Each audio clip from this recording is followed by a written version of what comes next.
the unknown,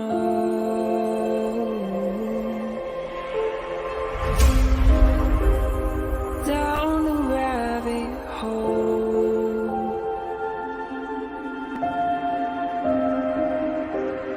where it stops no one knows. We're going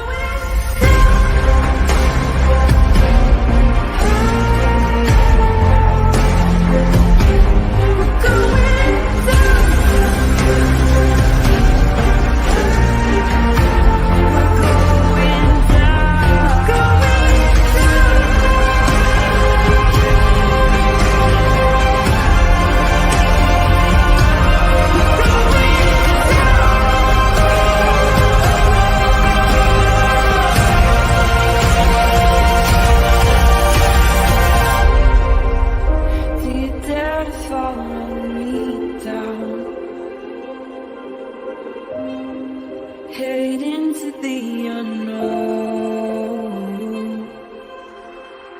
Na, na, na, na, na, na, na.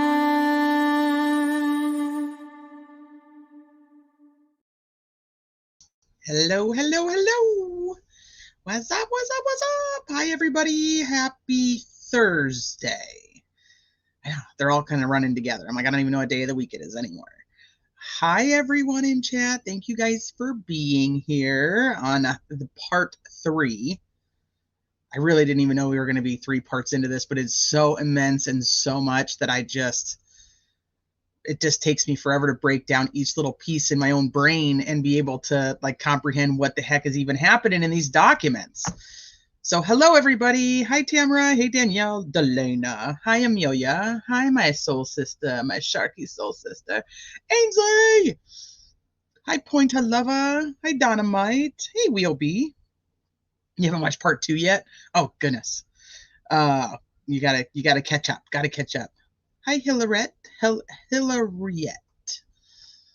Pointer, Tamara, I think I said hi to you already. Music City Mom. Hi, Candy Cane.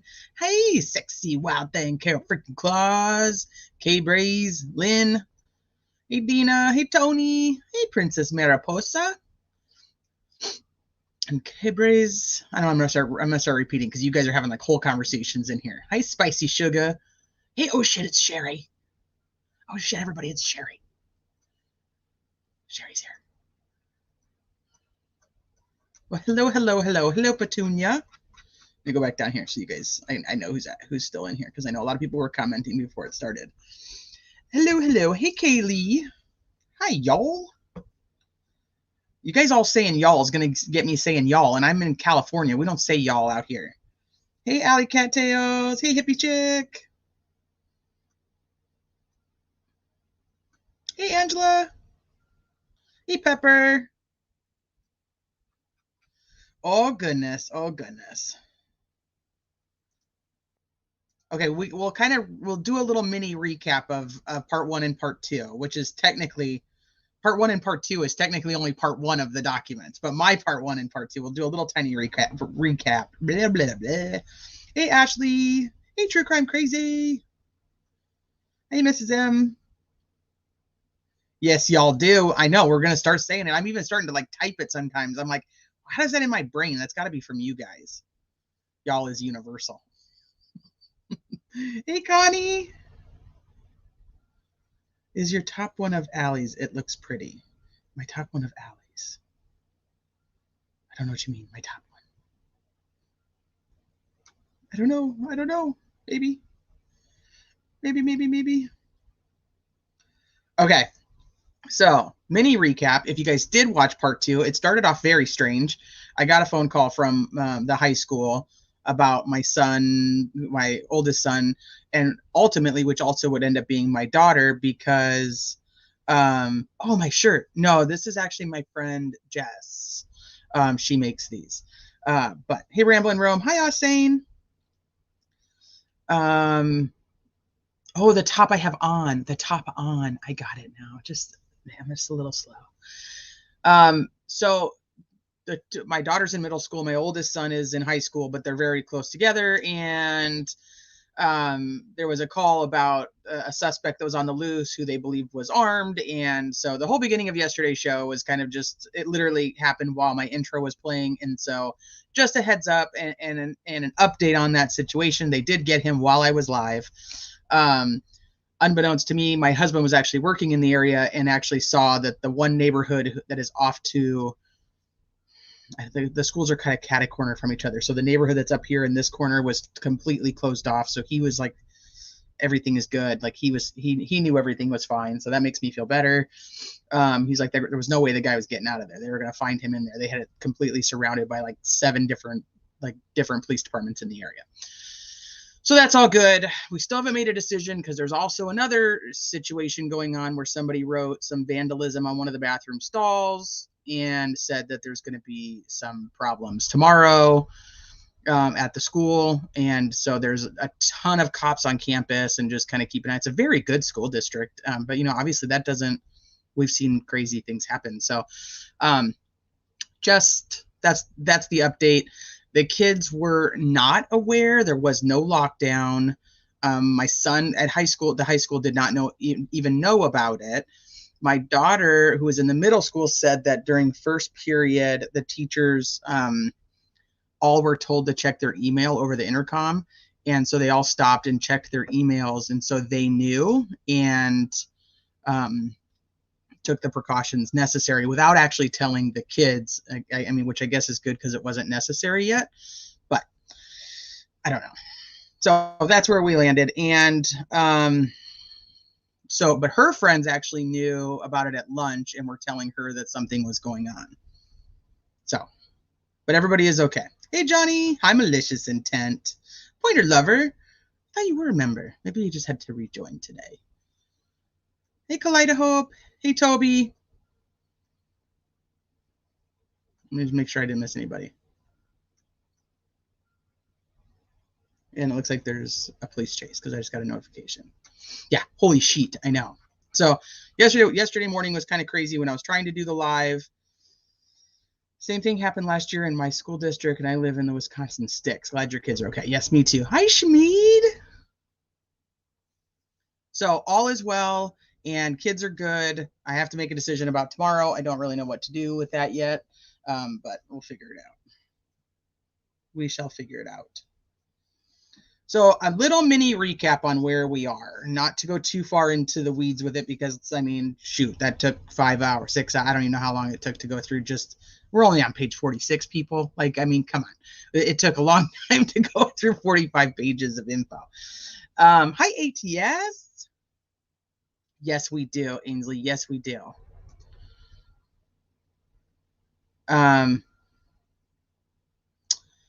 So the recap is that essentially this document is the defense requesting the court for a Franks hearing in order to prove that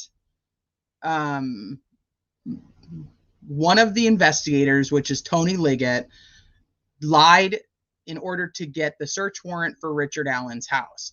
And in order to do that, what they did was created this memorandum that essentially tells an entire story because they believe that this judge and the prior judge are not truly informed about the crime scene and all the things that were found in order to make the judgments that the defense deems necessary. Now, I don't know.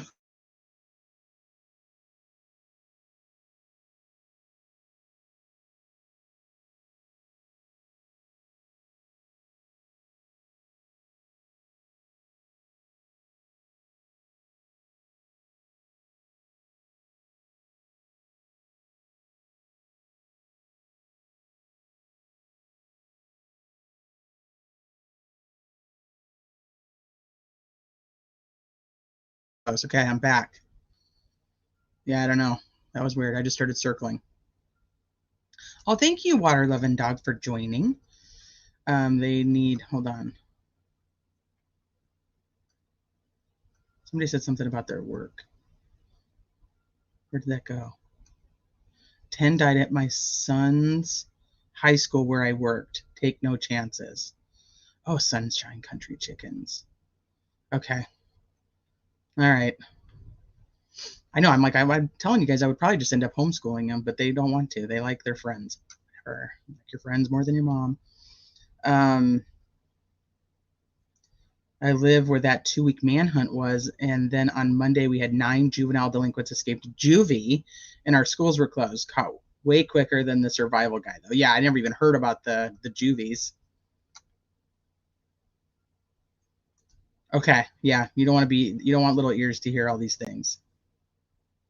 Did she freeze or is she just really still? Hopefully I'm not frozen right now. Am I frozen? Am I frozen?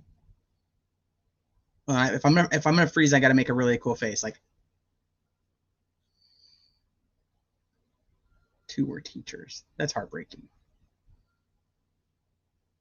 Okay, I'm good. Oh, so I just made the silly face for nothing. Whatever. So anyway, so they created this memorandum in order for the judge to understand the entirety of what they're trying to talk about. What they're basically saying is that their client, Richard Allen, is being threatened in prison, which is also just weird because he's being held in a prison and he's not convicted. So that's a whole nother set of issues. That there are guards there who belong to a group called Odinites who practice Odinism. And it's like a Nordic pagan type. I think that maybe where it's kind of reached that. Once again, and I'm going to preface this entire live by saying I am not a religion expert. I don't know all the ins and outs of this stuff. I am learning right along with everybody else during this as I am finding more info. Like, I'm just doing my own research to try to figure all this stuff out. I think like most of us are. This is not my forte necessarily. But they're saying that at the crime scene, there was runes that resemble the symbols that are used in Odinism. Those symbols being the sticks that were laid on top of Libby, the sticks that were laid on top of Abby, and an F, a potential F, drawn on a tree, on like the trunk of the tree in Libby's blood. They believe it was actually drawn. It's so, I mean, that's kind of the consensus of what it is. So part 2 was really just going over why the defense believes that there's just no way that one man could have done all these things by himself. That's essentially what they're saying. Now, part 1 of my mind, which is, like I said, it's all part 1 in the documents, but part 1 on my show, they really had me kind of like, my eyes were like, oh, okay, what's going on? Part 2 of my show, I was like, okay, not all the things that they're saying happened, I could see one person doing. Not that it means that one person did it, but I could see it all being done by one person. Somebody else joined. Hi, Idaho Charlie. Thank you for being a member. So I think the most important piece that I took away from yesterday's live was the timing, because I think that's going to be the most essential. There's things that would have had to have happened in a certain amount of time. And did those things happen in that amount of time? Because if they did, then yes, it could be one person. And if they didn't, then there had to be somebody else. Or the witnesses are wrong, which is not impossible either.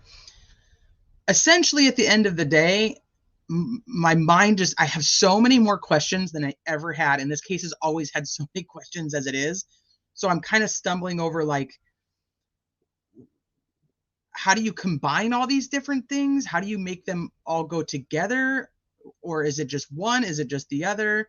And then do you go with, hey, you know what? We'll just go back to the simplest answer and we'll just say it was this one guy who worked at CVS and just decided one day he was going to go crazy and this is what he planned. I don't know. Hey, Johnny. Yeah, I don't know what to think anymore. I know, I'm kind of like, ugh. So I'm back and forth. And just trying to wrap my head around it. And if I have a question, I'm trying to dig it further into it. He says he left at 3:30. The witness says that they saw him at 3:52. So, Hey, Corey. So Pepper thinks, and this is possible too. So then we also have to come down to, if all these things were done so meticulously and purposefully, the person would have had to have been pretty confident that nobody was going to come and find them. Do you know what I mean? Like, that's interesting to me. Like, so it's just, who gifted memberships?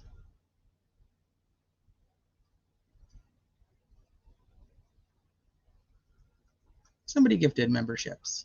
Who did that? Aw, Nay, thank you. Welcome all the new members. Welcome all the new members. So times, you want to go over times again. So he says he went there at about 1:30 and left at about 3:30. He does say that he saw the three girls who ultimately do all give witness statements saying that they saw him. So we know he's there. He's admitted to being there. He was forthcoming that he went there. And then the three girls see him. All their descriptions are a little bit different, but they basically see him right off the bat when he's getting there, and they see him walking to the Monon High Bridge. The next witness, or not, actually, she's probably not the next one. The witness who sees him leaving on 300 North says she saw a man who was bloody and muddy. Well, the defense is saying no, that she did not say he was muddy and bloody. She just said he was muddy. Now, we run into some issues because almost all the witnesses say he was wearing something different. But this is typical of eyewitnesses, which is ironic because true crime people should know that eyewitness statements are actually considered direct evidence and not circumstantial. And people always want direct evidence. They're like, oh, the whole case is circumstantial, throw it out. But direct evidence is witnesses. Those are considered direct. That's direct evidence. And it's very flawed because people do not remember the same thing. How much are you paying attention to the guy that walked by you? Do you know what color shoes he had on? And you're just like, I think he had on white tennis shoes. Oh, no, he had on black tennis shoes. So you got to be careful with that. He says he was there, from 1:30 to 3:30. She says she saw him leaving. I'm going to double check, but I'm almost positive it was 3:52. We know that the video on Libby's phone was taken at 2:13. She posted the photos of Abby at 2:07. So then she takes the video of him at 2:13.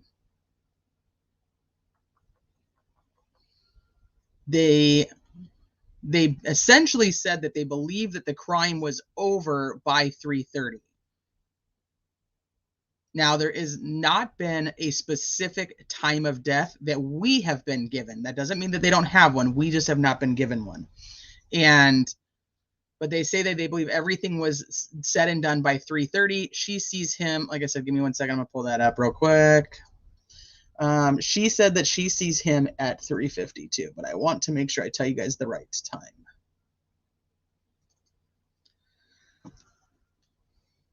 We went over this yesterday too. So this is because it's in the warrant that they're trying to get essentially thrown out.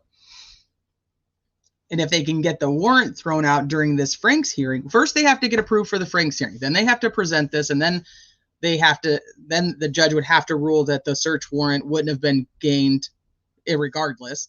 And then if it does get thrown out, then every piece of evidence from his house also gets tossed. Now, that you got quite a few steps before we get there. Hey, C-Dub. Hey, Shebe. Here, I'll just throw this on the screen while I'm looking through them too, so you guys can see what I'm seeing.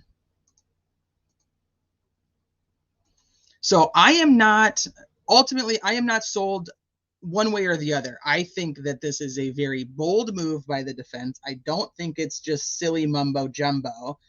I think that they came with 136 pages and a crap ton of evidence in support of their 136 pages. To me, there's something behind it. Now, if we have not seen the crime scene photos, obviously. Is there a chance that these things are, these sticks and this blood that's on the tree trunk, that this stuff is just thrown over them.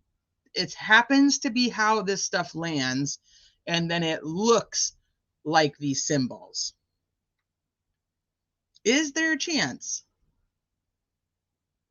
I that's what the prosecutors are going to have to be able to prove at this point. Hi, Sluice Investigates. Oh,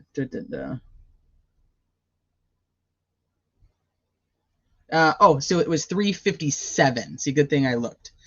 It appeared he had gotten into a fight. Investigators determined from the video that she was on 300 North at 3:57. Okay, so she sees him walking on 300 North at 3:57. He says he left at about 3:30. So there you go. All right, so let's see. They would not risk their law license. I absolutely agree with that. But now, is it the entire story? I think is the difference. Like, because let's be real, the defense team wasn't in play until after he was arrested, which was many years later. They can't go look at a crime scene like an Ann Taylor in the Idaho case. They have to actually go and look at the photos and hope that the photos are decent. I think that the sticks on Abby's, that they're saying are on Abby's head, would be the most important sticks. That's my opinion, because those would have to be very placed, unless if one's really big and the other one's like tiny. You see what I mean? Like, those would be the most important, in my opinion. The blood that was on the tree is also interesting because, you know, if you look at like ink blots, that nobody puts the ink blot on paper to create the image that people ultimately end up seeing. That's the purpose of it. Is that possible? I don't know. We haven't seen the pictures, so it's like, I hope that they have video of the crime scene. I hope they do. Now, do we know that they do? We don't know. But all those pagan symbols look like thrown about sticks to me. There, see, and you kind of have to go with that. But if we go back to what the whole thing is in our justice system, is that the jury has to come up with reasonable doubt. That the defense only needs one person who thinks that any of this is possible. If they have somebody who thinks that this is possible, that's it. So what I will say is, irregardless of the accuracy of every one of these things, is in trial, this is going to make the prosecution's job very hard to say, hey, this guy, Richard Allen, who, you know, is hanging out and working at CVS and with his wife and his daughter, and they just, you know, regular old members of the community, that he made a decision one day that this is what he was going to do. And he has no ties to anybody. He has no ties to this Odinism stuff. He has no ties to the Keegan Klein stuff. Like, that's going to be harder, in my opinion, to convince the jury that this guy right here is just, this is what he chose to do one day. So they have to have more. And obviously I would assume that they do have more. We don't know yet. So this creates a lot of questions. A lot of questions. Why can't it be both? Like, the prosecution is going to have to show that there's a tie for it to be both. So my ultimate opinion is, regardless, this is going to make the prosecutor's job a lot harder, which, in fairness, if you look at our justice system, that's what the defense is supposed to do. So you have to be able to tie him to these types of people. If he has no tie to any of this, you have all of his electronics, you have no searches for this kind of stuff. I mean, shit, I have more searches at this point than we know that he has. You know what I mean? So you're going to have that he has some tie to these people. He has some tie to this information. You know, his daughter took a college course in this type of, and this type of religion was brought up and it's in her textbook. Anything that could potentially tie him to this.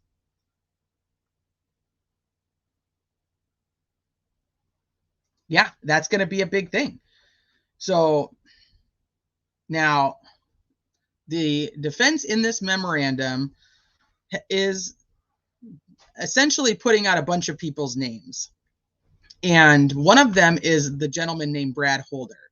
I think his name is really being brought, as I was going back and trying to like kind of break some of this down, he seems to be a tie to all the players, is like one of the most important pieces for him. I haven't really seen where they're saying he was involved necessarily, but that he knew the players on all sides. Hi, Salty C.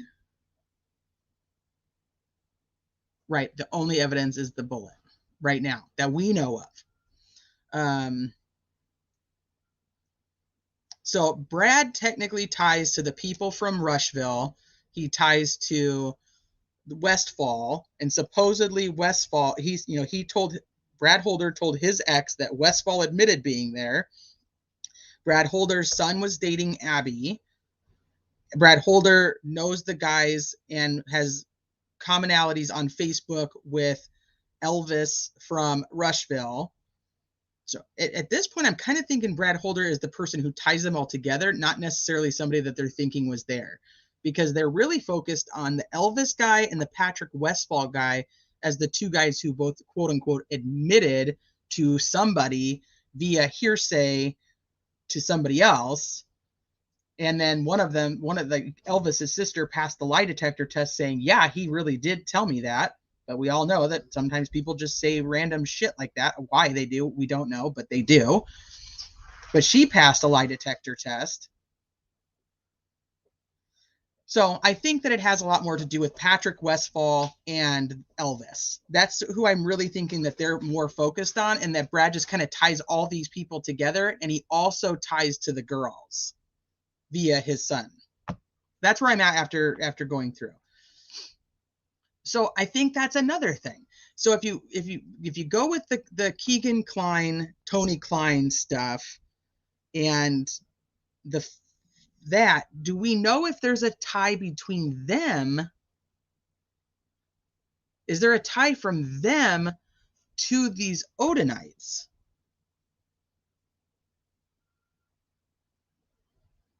And now if there is, you got a whole nother ball game. And do I know that there is? No, but I'm just saying if there is.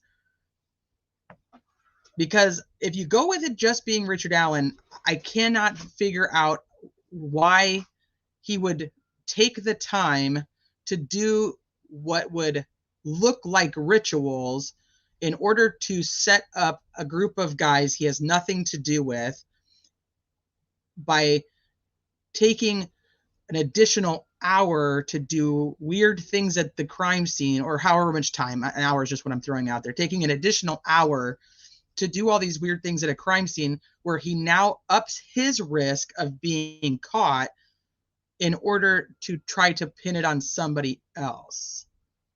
That would not, I cannot buy that. That makes no sense to me.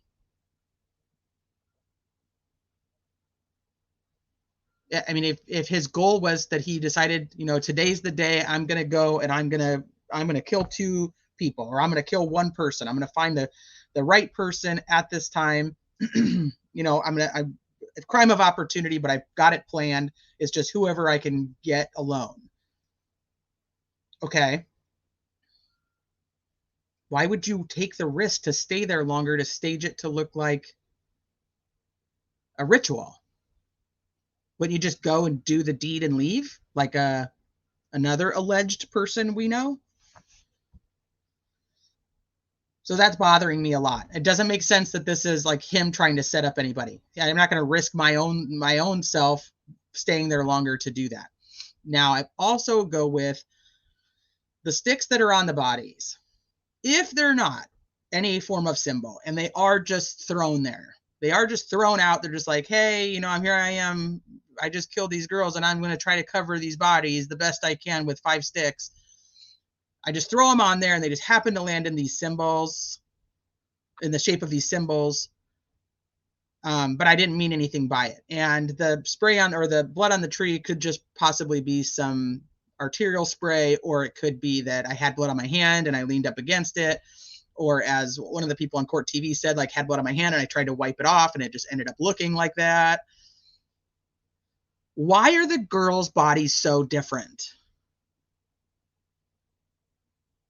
Why are the girls' bodies so different? Why is one wearing a massive amount of clothes? The other one is completely nude. Why take the time to have them take off all their clothes? You're not going to essay them. Well, and I hate to say it this way, but not in a penetrative way that is detectable. We don't know if there's anything odd that was done. We don't. But it just, once again, still doesn't make sense. So what's the purpose of having them take off all their clothes so that I can redress one of them in both of their clothes, or partially both of their clothes, because we still have Abby's jeans that we don't know where they are. Do you see what I mean? Like, it just doesn't add up to me. Any which way you mash it, I cannot make sense of it. And that's why I'm stuck here.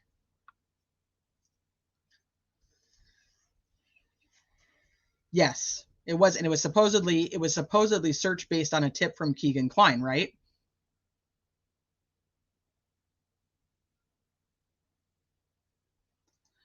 We don't. We were told that they weren't by family, but we don't know that from Ellie at all. We don't have any of that yet.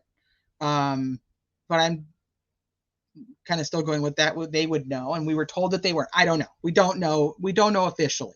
But I'm just trying to play all these different scenarios in my head, and how would that make any sense?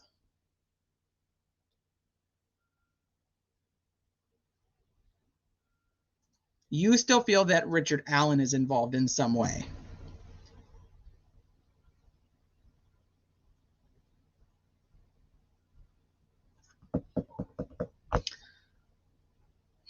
I don't, like I said, I can't wrap my head around all of it quite yet. It just, I'm not sold any which direction. But as a juror, that's perfect, I guess, because I don't know one way or the other if they have the right guy or not. I have no idea. Hey, that girl, James. I have no idea if we're on the right track. I feel like after 5.5 years of searching for this person, they had enough probable cause to arrest Richard Allen. Now, what they're basically, the defense is saying is, no, they didn't. They did not have probable cause to even be searching his house to get the probable cause to arrest him, which is the bullet. It's just great. I got to turn the fan on real quick. I'll be right back.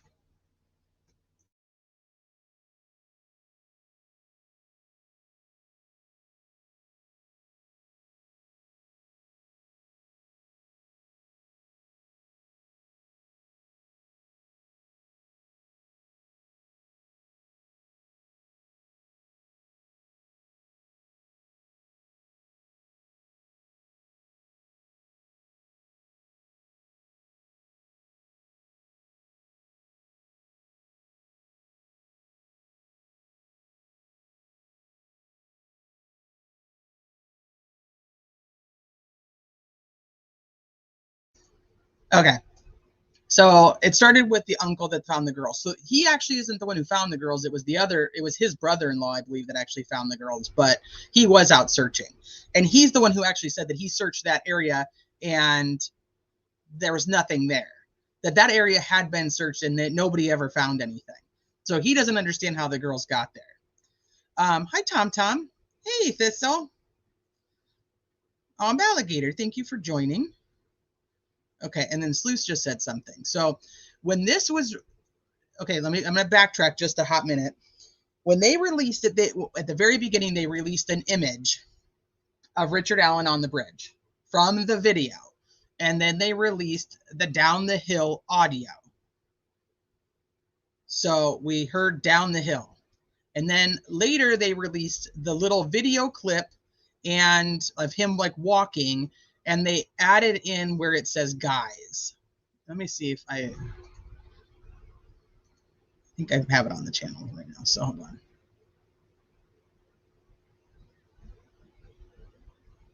on. So they released the little video clip and then they released it where it says guys. It's always been speculated because obviously law enforcement hasn't said it, not to me anyway, that these were two different clips. The part where he says guys actually is later in the video. And remember yesterday I was telling you guys that the video is not all video. It's part audio only. Like she had it in her pocket or something. So there's supposedly the 43, 48, shit, why can't I remember that? Of the video, but it was only part of it had an actual video to it. The rest of it was just like eavesdropping or recording. Does that make sense? So then this guy that was on court TV last night, who wrote a book about it, about the case, says that he believes that the two voices, the one that says guys and the one that says down the hill, are two different guys. I haven't heard that as much, but I definitely heard right when it was released that the guy's part was from later in the audio. It is not said right next to down the hill, and it is not said as guys down the hill. And it's also been rumored that that is one of the reasons that they have believed that there was more than one person.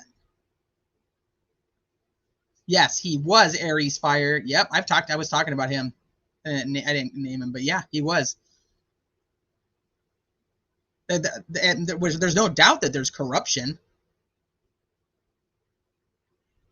One of them said that he had a gun. Supposedly, what I remember hearing from back then was that in this audio you could hear like the gun cock, and one of the girls said, "Is the creepy guy still following us?" See, Chopper says not. See, this is. Yeah, that's what I've always heard since that was released, Music City Mom. I've always heard that the guys came after Down the Hill. I don't have proof of that. I've always heard that. Down the Hill sounds like Greeno. A lot of people always thought Greeno had something to do with it. I think that he was even like questioned back at the beginning. I'll have to ask him. But he was somewhere else. He was alibied. I do not believe he had an electric saw. We're talking, could there just have been one that had been cut out there? Yeah.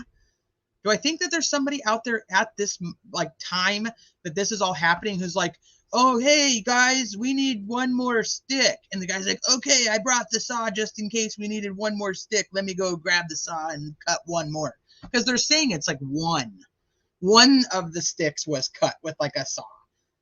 I think the chances of that, the probability is that they just randomly found a stick that had been cut, or it just happened to look that way.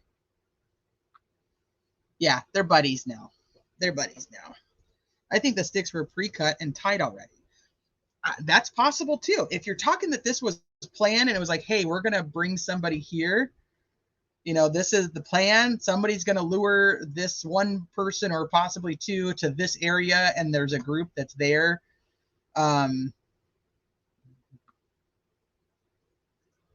Maybe. Have I heard him speak? Yeah, he talks in that video that I played the other day. And then I do think he talks in, hold on, let me see if I can find it. In the beginning of this. Is it this one that he talks in or the end?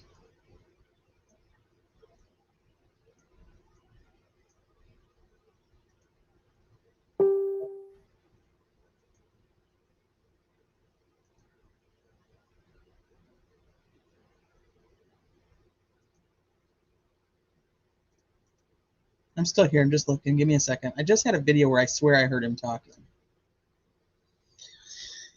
And then there's the other thing of like that hair. The hair that was found, it was supposedly animal hair, and many people for many years said it was a dog hair. And then it became like it was possibly a cat hair. And then everybody was looking at anybody who had a dog and anybody who had a cat. But at that time it was a dog. But then they were like uncovering or unburying the cats from Richard's backyard to see if they matched. The fact that they have a lot of audio and video but release so little speaks volumes to me of police involvement at some level. If they matched this little clip, that wasn't necessary, so why? I also, and somebody in here correct me if I'm wrong, but I don't believe that the video actually correlates to the down the hill anyway. The video is totally separate. I'm almost positive that news media and social media put the clip of the audio and the video together. I do, Lynn, yeah. I have David's messages. But Brad also has a dog, so I mean, there you go. I bet it's a horse. I bet it's a horse. Yeah, it doesn't actually go. Yeah, it doesn't actually go together. Separate. Yeah, okay. I didn't want to be spreading shit if I was 100% not accurate. But that's what I thought too. There is. Where the heck is it?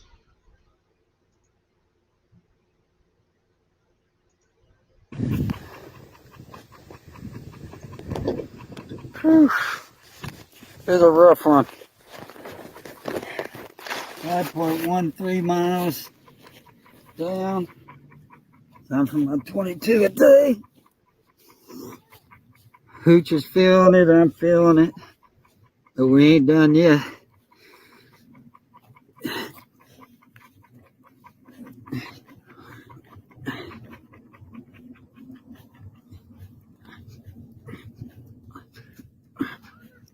You guys can hear him talking, right? I just want to make sure you guys have the audio too.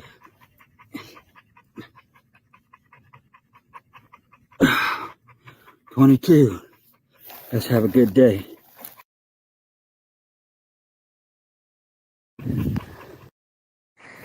All right, switch it around. Me and Lane doing our 22 a day. So, we got through the 5.26 miles. What? What's the matter? What?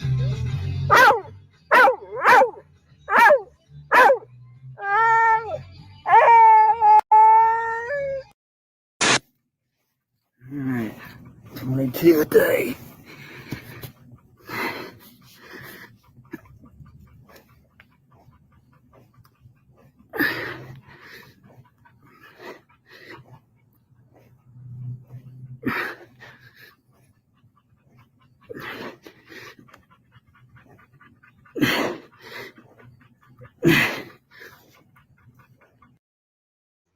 Anyway, that kind of gives you an idea of his voice.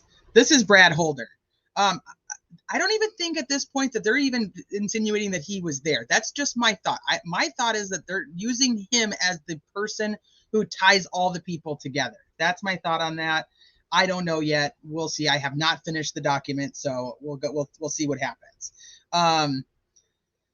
Let me see what you guys just said. So, high adjusted fate. Can I help take some off the table to cut the confusion? Oh, it's safe to remove the clients from the suspect list. Oh, you think so? Can you? I would love to hear. I would love to hear, because I know that that's definitely, a lot of people still have them on the table. I mean, shoot, there's people who still have Ron Logan on the table that he's not. There's people who think he was involved, and there's still people who believe he's the sole perpetrator. Somebody asked about the clothes. Let me figure out where that went. I saw it pop up. Oh, first, Julio Swap. Wait a minute. The expert college professor is the judge that was fired in 2022? Is that, do you have a source? I would love to see that. There's no way. No way. That, I mean, not that there's no way. I'm just saying no way. Like, that would just really just blow my mind. T, do they have his clothes that he was wearing in that video on the tracks? So they have similar clothes, and they did take, and I have all the stuff that they took from his house. The list. I don't have the actual stuff. I have the list. And he did have a blue Carhartt jacket. He did have a bunch of different black sweatshirts. They took them all. He does have a bunch of pairs of jeans. They took them all as well. Is it the same exact clothes? We don't know that, and we don't have any idea what test they ran on him and matched at all.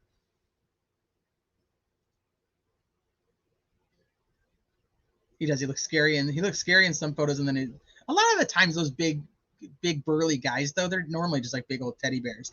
They just look scary. It feels like a network. I kind of have that feeling too, Corey. Like it just doesn't. No way was it Fouts. That's the professor. Well, I know. Okay, so that's a whole. Remember at the beginning of this whole thing, I told you guys that there's thousands of different rabbit holes you can go down. Fouts is a rabbit hole I definitely went down, and he was a judge who was fired. Not a good dude. He was a professor. Okay, I'm making note of that. Sluice, can you put that in the chat? We need to do. I want to do some digging. I'm gonna do some digging on that part. There's no way that he was the professor. I don't know about anything anymore. You know. Yeah, lots of people wear similar clothes in that area. Absolutely. And similar hats. And I'm telling you, over the 5.5 years before they arrested Richard Allen, I know of at least 10 people that we had comparison photos of that person next to Bridge Guy. And almost every single time people were like, that's got to be him. Yeah, I will. Oh, absolutely. Thank you for mentioning it. I'll definitely dig into that. Yeah.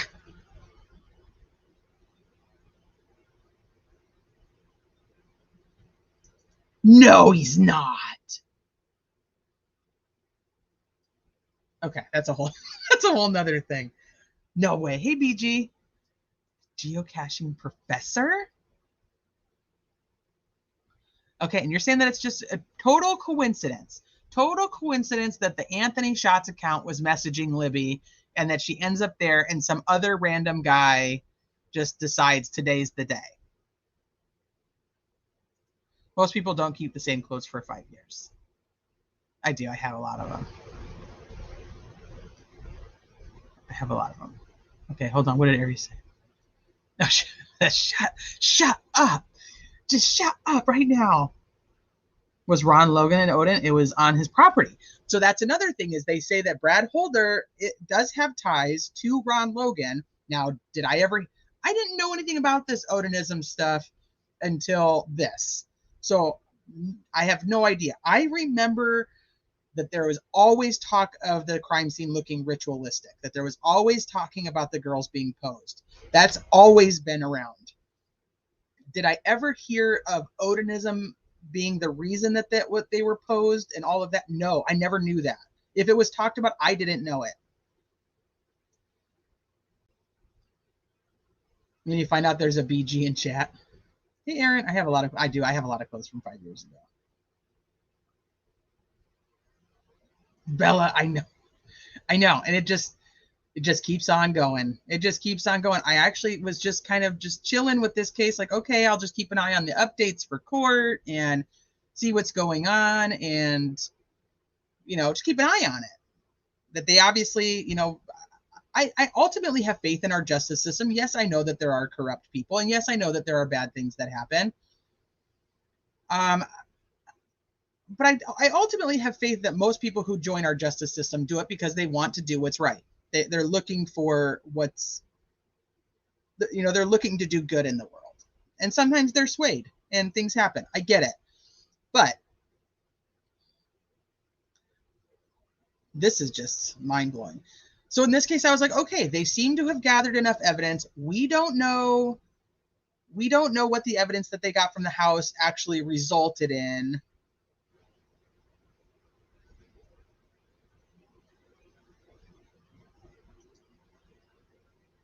Yeah. Yeah, absolutely. I know that one will be, yeah. And she had like videos on YouTube about it. I would have been more prepared for this. Well, like I said, I always knew about the ritual stuff. I just never knew about Odinism as a thing. But if you committed a murder, you would toss those clothes. Well, you'd think so, especially if you looked like what the witness said you looked like, which was muddy and bloody, like you had just gotten in a fight. KK looks like a wannabe prison gangster that is extorted for his money to be accepted. KK. you go back and listen to the person, it sounds like they're talking about a group and an organization. The prosecutor literally has said at one point that he thought it was more than one person. And now we have Lesenby who says he thought it was more than one person as recently as August of this year.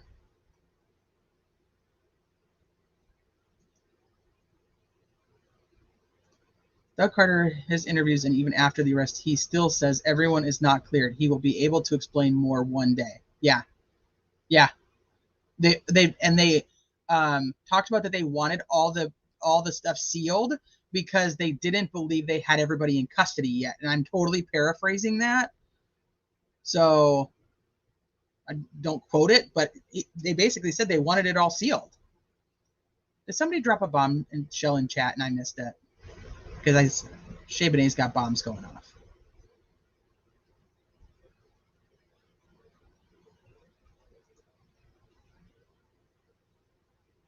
He's out with his Cheetos and Mountain Dew. Well, hey, it's better than Cheez-Its.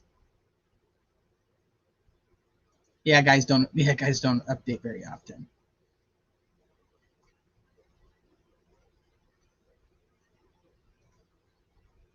Shea Benet is the bomb. That's true. It's true. Hey, Melissa. Oh, yeah, the document is full of bombs. Are there any links from RA to BH at all? Not that we're aware of. Not that we're aware of yet. That's still, I mean, at this point, I've still been trying to read through this document and understand what the heck Odinism and what the purpose of this would be.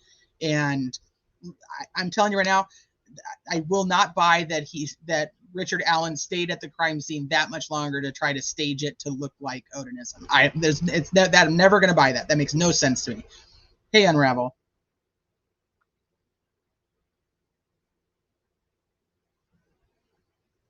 I'm Aries Fire. I am excited to see what they have to say, but they're going to have to show a lot of stuff. So this is something not vetted. I don't have anything to back this up. Just thought it was an interesting comment that I found on Reddit about BH, because like I said, his name has come up a few times in the past, mostly because of, his son being with Abby in the photos and then people looking into him. I just never, once again, like I said, I never went that far into that rabbit hole.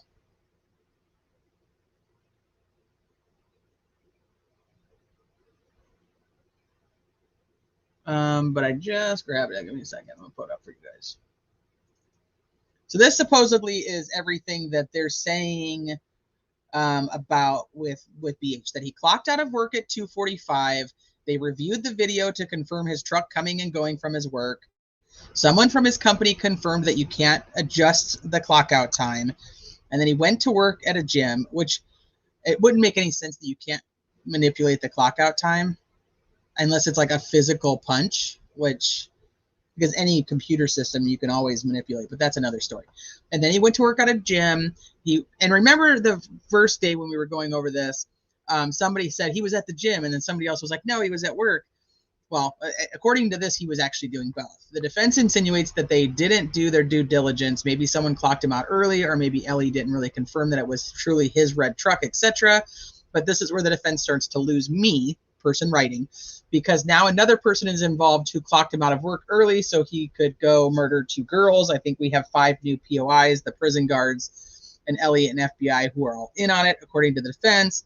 They are trying to imply that Ellie and FBI are incompetent, but who knows how diligent they actually were or not. It's just one side's opinion. We'll see what the prosecution comes back with. Are you talking about for the memorandum? Yeah, I'm not there yet. At this point, they all did it. Everybody's involved. No, we don't. We don't have. I think that he had like a traffic ticket.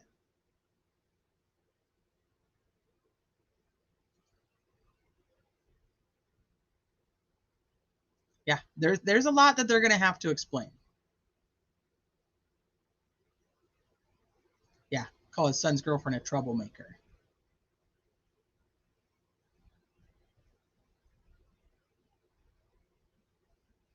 Hold on, what Julie said.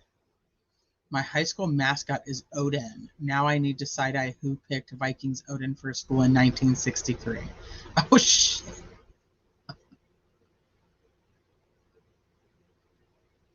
Okay, so now we're, 55 minutes in, and I haven't even gotten back to the document yet. So let's go there.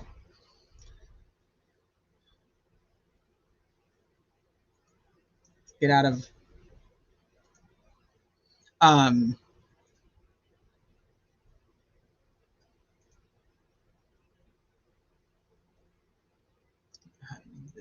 I can't see that this is going to go very well for anybody at this point. I don't know how this trial is going to even go. I don't even know.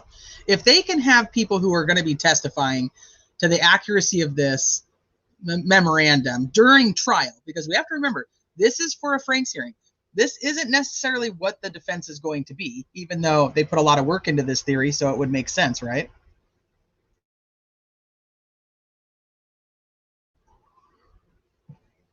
Only the Odin football team is sus, Piper.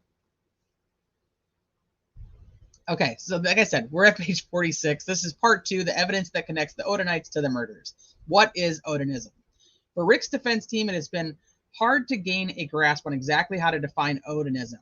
A March 15, 1998 article found in the winter issue of the Southern Poverty Law Center's, hereinafter SPLCA, intelligent report identified as the nation's preeminent periodical monitoring the radical right in the U.S., said this about Odinism in 1998.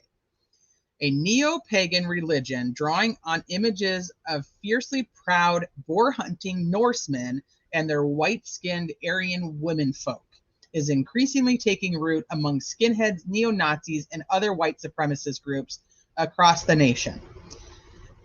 Asatru, I think it is, leaders have opened prison ministries in at least 5 states recently, and that many jailed followers are heavily white supremacists. So this was something that I did learn while researching this, was that the Supreme Court actually passed that the prisons do have to honor Odinism as a religion. And I was like, well, that makes more sense why these prison guards would be allowed to wear patches if you're allowed to put external patches on your uniform to begin with. Make sense? Hey, out running errands. Asatru leaders have, I already did that. A leading proselytizer. Come on, don't give me too hard of a time. Well, that one picture has a Freemason hat. It sure does. Proselytic. I can't do that word, you guys. I'm sorry. Imprisoned terrorist David Lane has been writing prolifically and influencing many to adopt his racist interpretations. Bob Matthews, the late founder of the order of which Lane was a member, adopted a series of related beliefs. A Denver skinhead who confessed to the November murder of a man because he was black bears an Asatru tattoo. Some key Asatru leaders have known neo-Nazi or anti-Semitic backgrounds.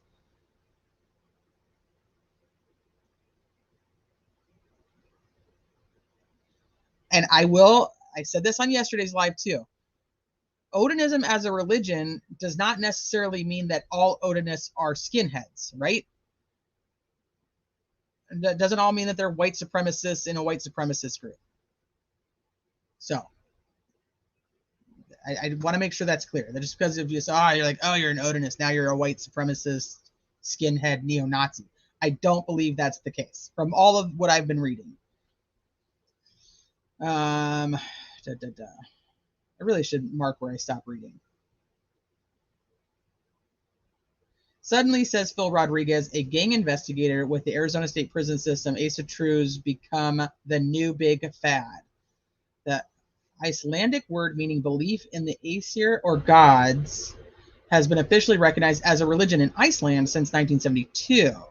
Further down in the article, the SPLC states the following. Odinism, which is closely related to Asatru, was much favored in Nazi Germany. Its Nordic Teutonic mythology was a bedrock belief for the key Third Reich leaders, and it was an integral part of the initiation rites and cosmology of the elite Schutzstaffel. Don't make fun of my reading.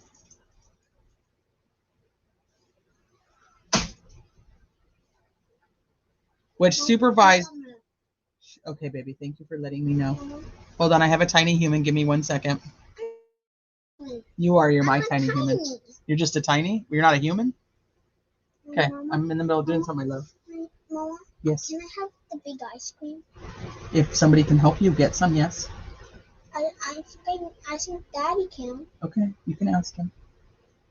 Can you say yes or no Yes. if I can have it? Yes. I said yes if you could get somebody to get it for you. Specificity, duck, and felonies. I know. There's always one or two that get me, I swear. But I still keep reading to you guys anyway. Okay, apologies. Supervised Adolf Hitler's network of death camps. Decades later, Odinism was influenced by George Lincoln Rockwell's American Nazi Party. In addition to the white supremacy component that exists with Odinism, there seems to be an additional dark demonic component to Odinism. At least if articles concerning Odinist human sacrifice and imagery found on the internet, coupled with imagery and language found on Brad Holder's Facebook page, are to be considered.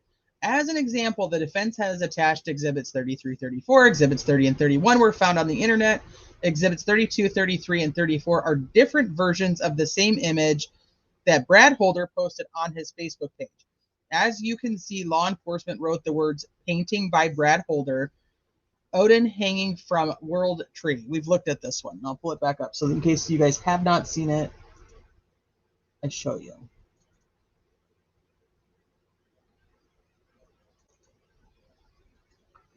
That's this one.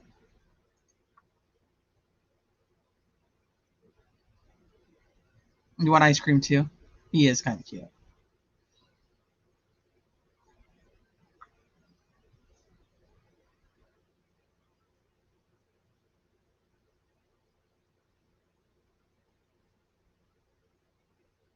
I said it perfect that time? I don't even know which word. Yes, you can have ice. Everybody wants ice cream. Ice cream for everybody.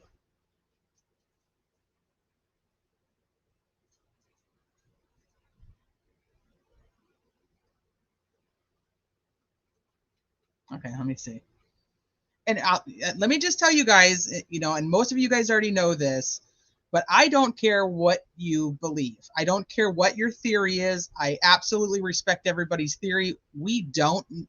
Anybody who can sit here and say they know exactly what happened is either psychic or was there. So I don't care what your theory is. I don't care if you believe that the aliens came down and did it. I really don't. As long as you can provide why you believe that and you're respectful to other people who believe something different. I do not care what people's theories are or opinions are when it comes to that, when it comes to cases. We all have one, and I just choose to respect everybody else. And I ask that anybody in the chat, make sure you guys respect each other, whether you agree with their theory or their opinion or whatnot. That's what it is. It's an opinion. It's a theory. It's not worth fighting over ever. Trust me, I did that for months when it came to the Watt stuff, and it just isn't. And that's why I've made that rule for this channel. I don't care which theory you believe. Just don't be a dick about it. That's it. That's literally like the only rule I even have in the whole chat. So, okay.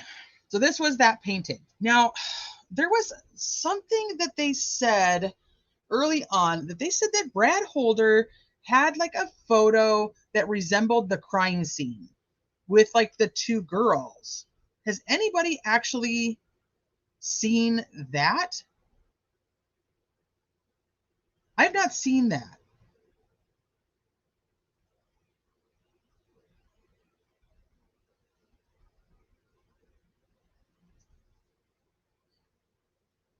So if you guys have seen that, because I mean, other than this is the closest thing I've seen that they're trying to say resembled the crime scene, and that's only because one, it's a tree, two, the way that the legs are positioned, and then the blood droppings. But they actually said they did not find blood droppings on the leaves and things around. They only found it on Libby's body.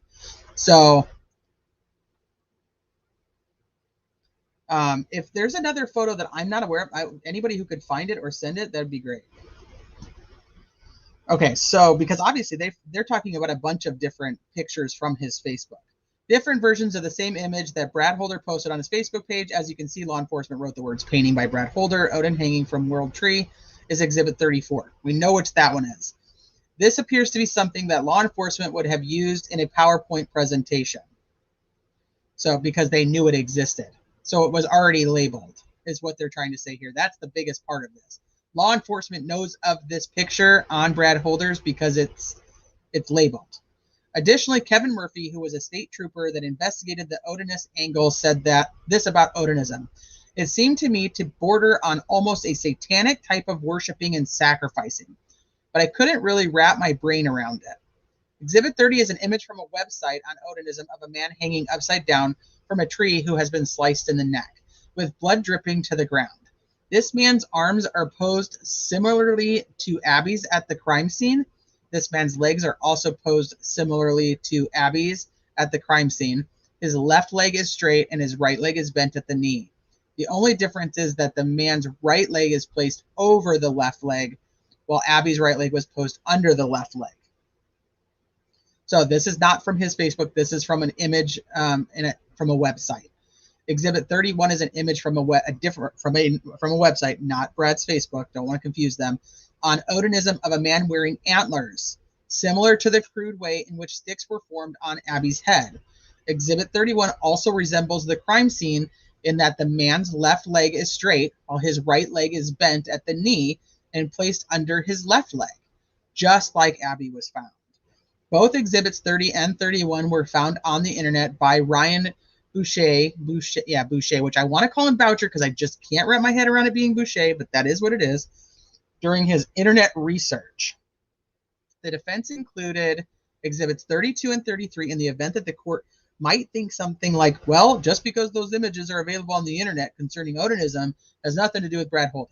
Exhibits 32 and 33 are images that the defense located in the state's discovery.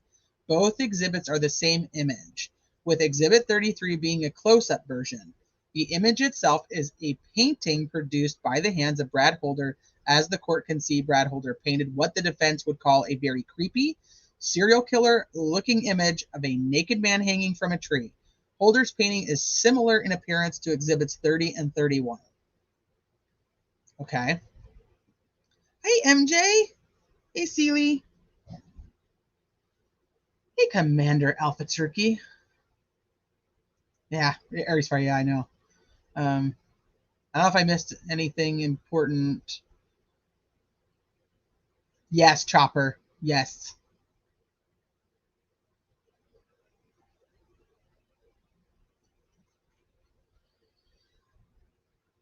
Hey, Connor.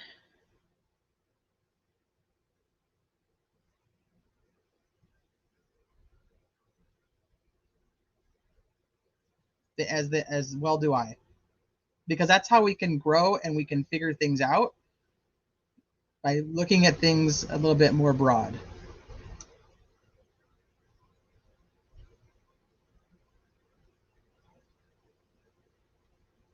Yeah, Justin Fate. Isn't that interesting too? That these friends had some disagreement about a ritual during a ritual.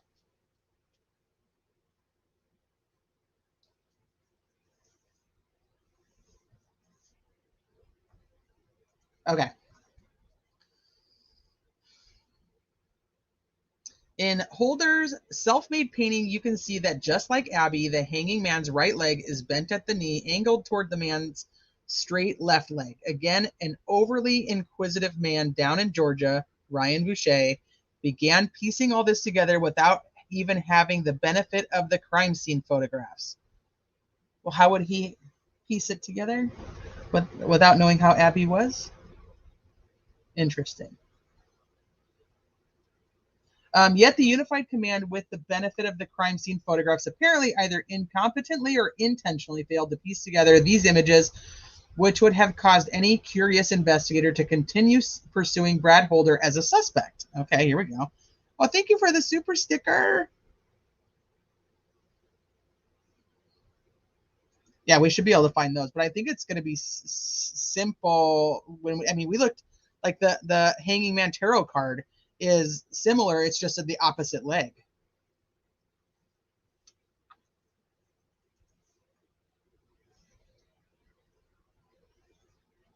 Well, here's the thing, Chopper. There's not a lot of conspiracy when things are really black and white and cut and dry. What happens is in cases like Delphi and in cases like the Idaho 4, those types of cases, the information gets sealed. So the conspiracy comes from the lack of factual information and the secrecy between law enforcement and the public. And I don't think that there's anybody who thinks that we should know everything before trial, but the way that things are done is what causes conspiracy, especially in the true crime community, because what happens is you have me as a creator and then the thousands of other true crime creators who all read the same document but take our own brains and our own history and our own thoughts and we fill in blanks because we as human beings do not like to not have all the answers. Our brains are wired to make sure we can fill in what we're missing, and hence a conspiracy. So then, depending on how much we as a creator, one, have influence over the people listening, and two, how logical our quote unquote theories become, that's what it takes off that way. And so I've always struggled with the lack of transparency. If you don't tell people what you're doing and what's happening, that's what's going to happen. So this, in my opinion, this document is so powerful, not because it's completely accurate, it's because it answers questions that people have now had for almost 6.5 years.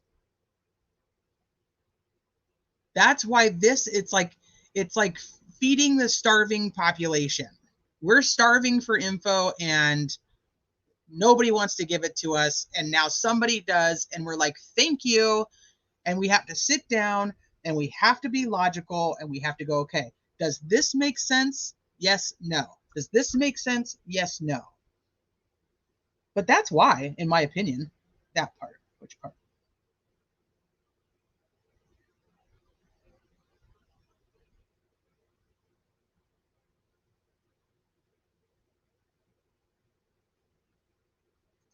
Oh yeah.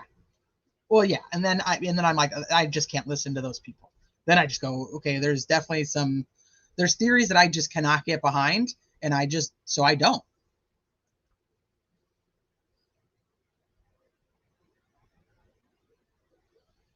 Now, I also think that 98% of the time, the simplest answer is the answer. Oh, is that Occam's razor, or however you say that? I typically believe that. But I also do believe that there are conspiracies. I do believe that there are people behind the scenes who work together to create narratives that they push out. And do I believe that that sometimes happens in law enforcement? Absolutely. So I'm not against there being a conspiracy in circumstances, just I'm against there being conspiracy in all circumstances. And I'm sorry that this one doesn't make sense. And I think until we have more information and more facts in front of us, we're gonna grasp onto anything that we can figure out.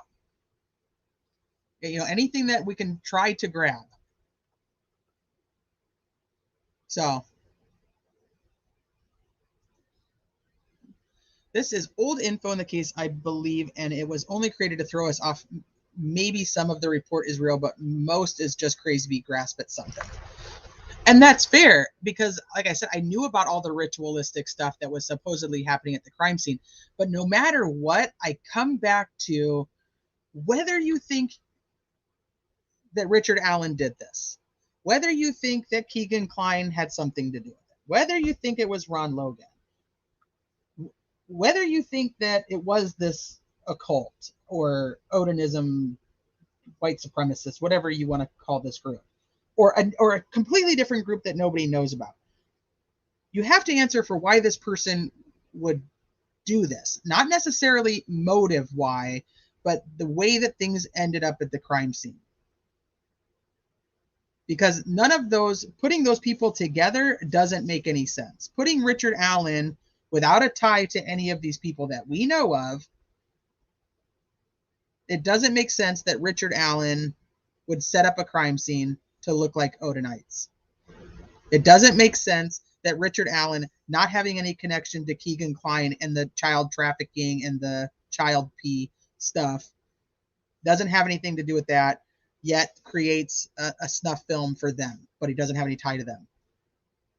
So like there has to be something here. There's something missing that's putting this together, and I don't have it, and my brain wants it.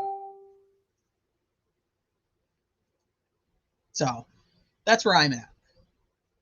And I'm going to keep going through everything until I can figure out what that piece is.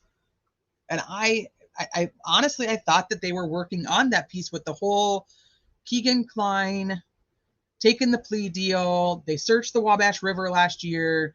They got Richard Allen. They found stuff in his house. I thought they were getting the pieces together and we were going to figure it out at trial.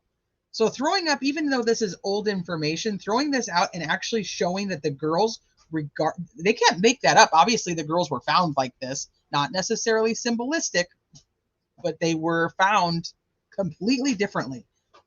Why? See my comment about the timeline. Okay, let me go back up.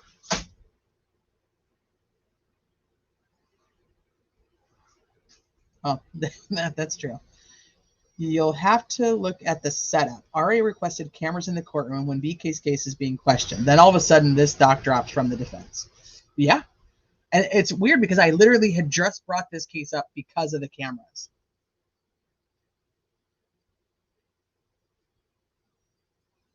KK's the red herring. I don't know. I mean, the dude's not a good dude. How in the heck is he this Libby's just surrounded by bad people? Shit, that's possible. So that's where we're at. I'm not, like I said at the beginning of this, I'm not sold any which direction. I am still trying to figure this out, and this just threw another wrench into what I don't really understand. Wicked West Paranormal, I want to know if the cops were really wearing those badges on the uniform. To me, that's scary if true, and not letting him have time with his lawyers. Yes, which I found out after the first time I was reading through this about the handheld cameras. I found out that they've actually already admitted that in court, and they said that they were doing it because they were trying to protect the lawyers. They were concerned for the lawyer's safety, so that's why they were recording it. I don't give a shit. You don't get to record it. And if these two, like I said, they say they have proof, well, we'll see.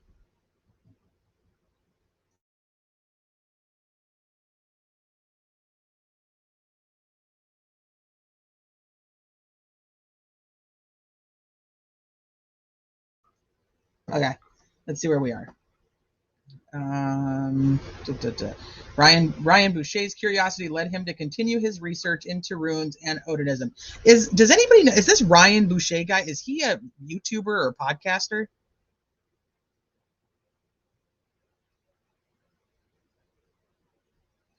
See, but if you have somebody who can read lips, you don't need the audio, because that was the whole purpose. Is they were facing the camera towards his mouth, where they could see him talking.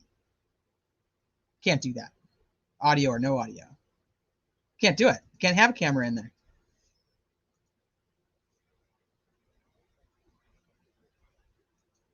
So, does anybody know if this Ryan Boucher guy is a YouTuber or a podcaster?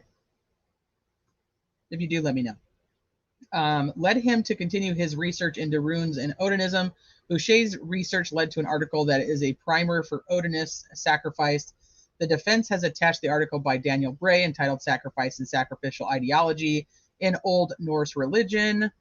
Within Bray's article, he discusses the history of human sacrifice to Odin that exists in the pagan Norse religion. True. Is he? If he's that, I mean, and if he's popular, then people would know who I mean, it would be on like the internet. Ryan Boucher.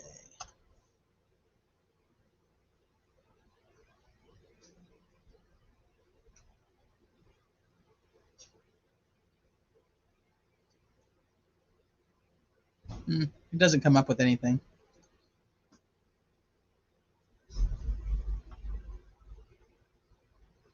Who was?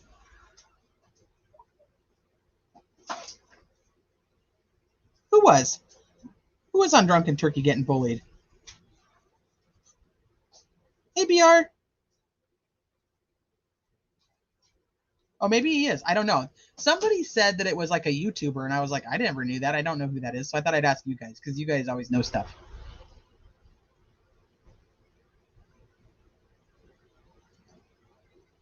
It was a handheld camera. Yeah. Uh-huh.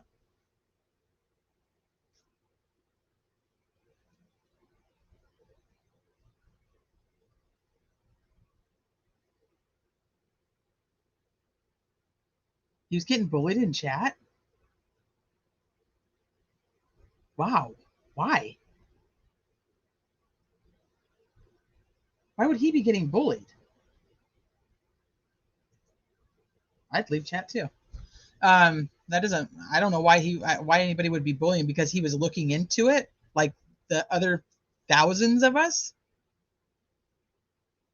That's crappy. I like Drunk Turkey too. I'm wondering if they didn't see that was happening, because sometimes they're busy talking to each other and not paying attention to what's happening in chat. Yeah, that kind of sucks.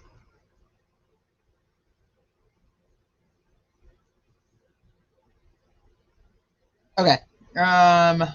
Unified Command claims that Odinism was ruled out early because of the findings of the Purdue professor. However, Unified Command now claims that it can't remember the name of the Purdue professor. I swear, if it's that judge, I don't even know what I'm gonna think.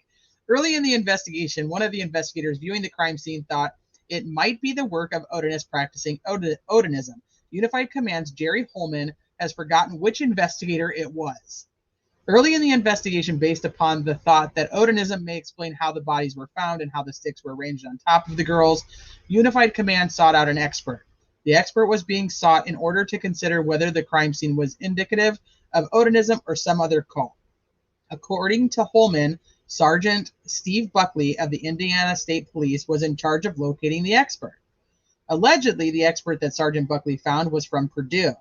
According to Holman, he doesn't know the Purdue professor's background, but he studies the Norwegian Nordic culture that Odinism is.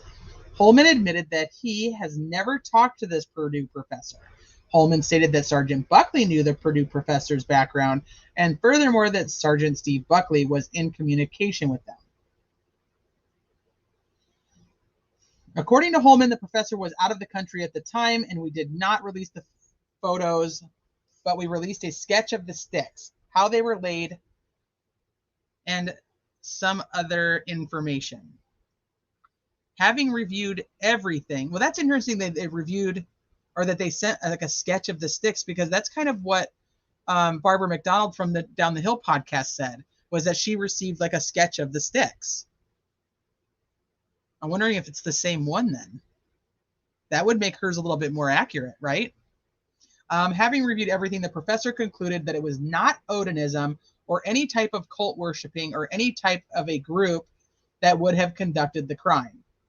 However, Jerry Holman told a different story to Trooper Roland Purdy concerning the conclusions of the Purdue professor. Trooper Purdy began assisting with the investigation in March of 2017. However, the first time that Purdy ever heard the word Odin or Odinite was at least in May or June of 2017.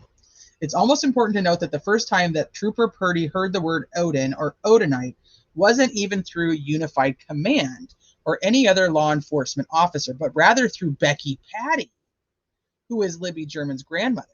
Becky Patty, while talking to Trooper Purdy, informed Purdy that Abby Williams had dated Holder's son Logan, and that Logan's dad was an Odinist named Brad Holder. This information interested Purdy, who then talked to Holman, and Holman told Purdy that they had already run the stick formations and Odin angle through a Purdue professor. Holman told Purdy that the results from the Purdue professor were kind of inconclusive. Purdy also believes he was provided a copy of what Purdue University had provided them. Upon reviewing that Purdue report, according to Purdy, the Odinite angle was not dead. Okay, whoa. I gotta back up. Wait.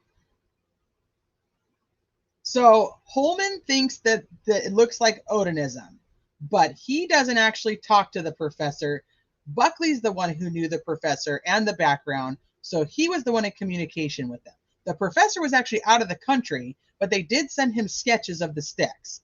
He says it wasn't Odinism or any type of cult worshiping or anything like that. Purdy later on hears from the Patties about Brad Holder, and so Purdy starts looking into it, but Holman, who never talked to the professor himself, doesn't know the professor's name or his background, tells Purdy that the results are kind of inconclusive. But that's not what they supposedly were. They were saying it wasn't Odinism. That's pretty conclusive. It's not Odinism, and it's not part of a cult. So supposedly this professor says, no, it's not part of any of this stuff. Now, Holman relates to Purdy that it's inconclusive. Purdy believes he was provided a copy of what the Purdue University had provided them. Where the hell is that? Wouldn't that have somebody's name on it? Wouldn't that have a professor's name on it? Wouldn't that have whether it was inconclusive? Wouldn't that have whether no Purdue professor out of country dude says no cult, no nothing? Where's the report? A copy of what the Purdue University had provided them. Is this just a...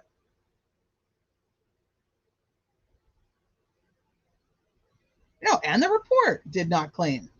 In other words, Holman did not tell Purdy, and the report did not claim that the Purdue conclusions were that it was not Odinism or any type of cult worshiping or any type of group that would have conducted the crime. Holman has told one story to Purdy and yet another story under oath in his deposition as to what the Purdue professor's conclusions were concerning Odinism involvement in the murders.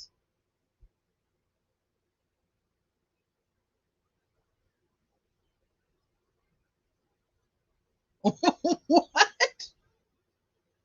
There's a report? Is there an actual report? And then they're saying they don't know the person's name?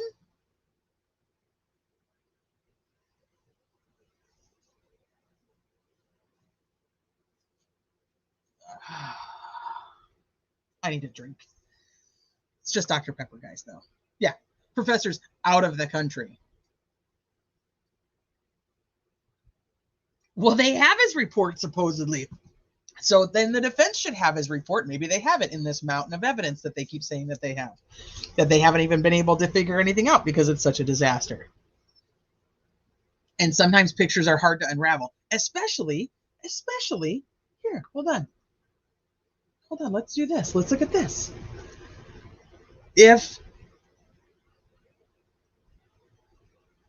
Because we have two different descriptions. You have to remember that. We have two different descriptions of these sticks. Now, where the hell did I put them is the question.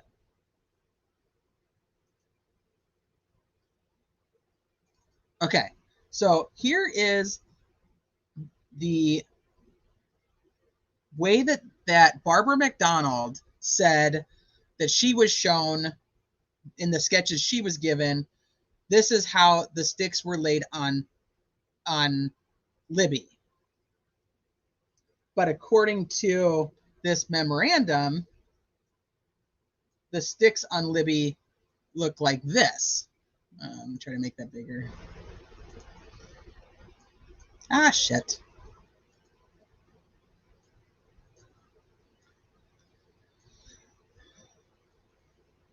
That's not the same. So if my thinking is in the right process here, they send these sketches of what the sticks look like to the professor overseas or out of the country, wherever the hell he is.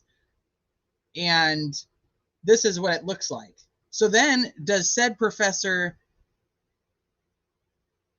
Well, she's saying that she received these sketches. So, I mean, it's kind of interesting that they're also saying they sent sketches to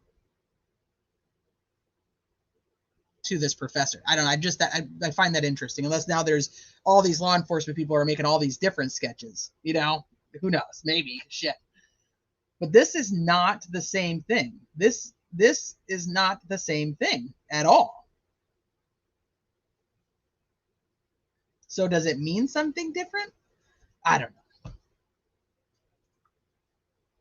I don't know. Ah, crud.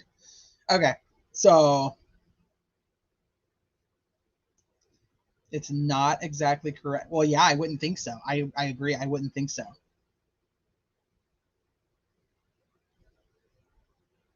That's true too. So if we only send the sketches of how the sticks are arranged, and the ritual person who was on court TV actually said you have to look at the bodies as part of what the symbol would represent because it would be part of it, then you're looking at something totally different if this person doesn't know what the bodies look like. Hey, Anna.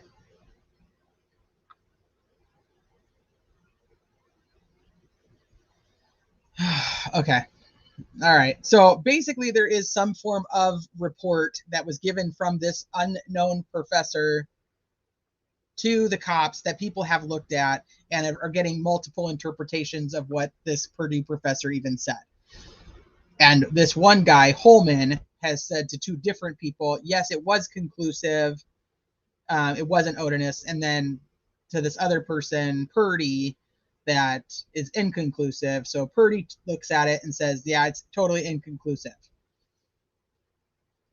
The difference between concluding that Odinists and the cults did not commit the murders versus the evidence is inconclusive as whether Odinists were involved in the murders is significant. True. If that's true, that is significant, yes. In the first instance, such a conclusion could theoretically explain why law enforcement stopped pursuing the Odinite angle. In the second instance, law enforcement would presumably continue to pursue the Odinite cult angle based on the stick formations, the girl's body positioning, and the F painted on Libby's blood on the tree, as well as other strong evidence supporting an orchestrated abduction and ritualistic murdering of the girls. As stated earlier, both Lesenby and Liggett believed more than one person were involved based on how much work was needed to leave the crime scene the way it was found. However, if the Purdue report concluded that a band of Odinites cultists were not involved, then arguably it could be the work of one man. It is very telling that Trooper Purdy had been working as an investigator on the case for at least 2 months before ever hearing the word Odin or Odinite. This fact is evidence that the Odinite angle was abandoned before Purdy became involved in the investigation in March of 2017. This point can't be emphasized enough. The Odinite angle was abandoned by March of 2017, only a few weeks after the girls were murdered, which is, we already kind of know that because they already said a couple of weeks after the girls were murdered that Brad Holder was not a suspect. The reason for this abandonment, a Purdue professor had reached a conclusion concerning Odinism and the crime scene. Of course, Holman tells one thing under oath about the conclusion: Odinism and cults were not involved in the murders. And another thing to Purdy: the results were inconclusive. A report may or may not exist that does not rule out Odinism.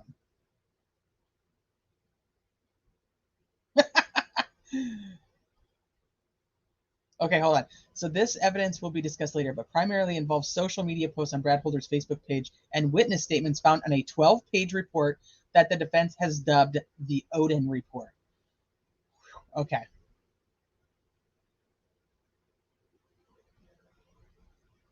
I'm going to make a spreadsheet. We're going to need a spreadsheet.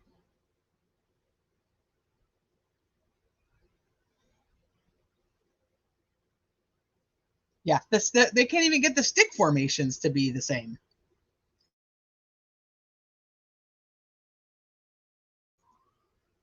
Oh, absolutely. Yeah, I totally agree. That's why I'm like, the prosecution is going to have to step it up to overcome reasonable doubt here. Unless they have some bombshell evidence that we don't know about, which is possible, that they're like, no, we know we've got the right guy. But isn't it interesting that so many different players in this investigation thought about Odinism from different angles, like not from talking to each other, but from looking at different pieces of evidence.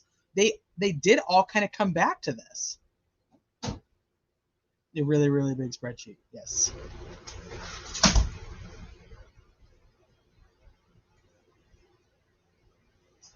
The deer description has never left my mind, and in my opinion, I do believe the bodies were posed.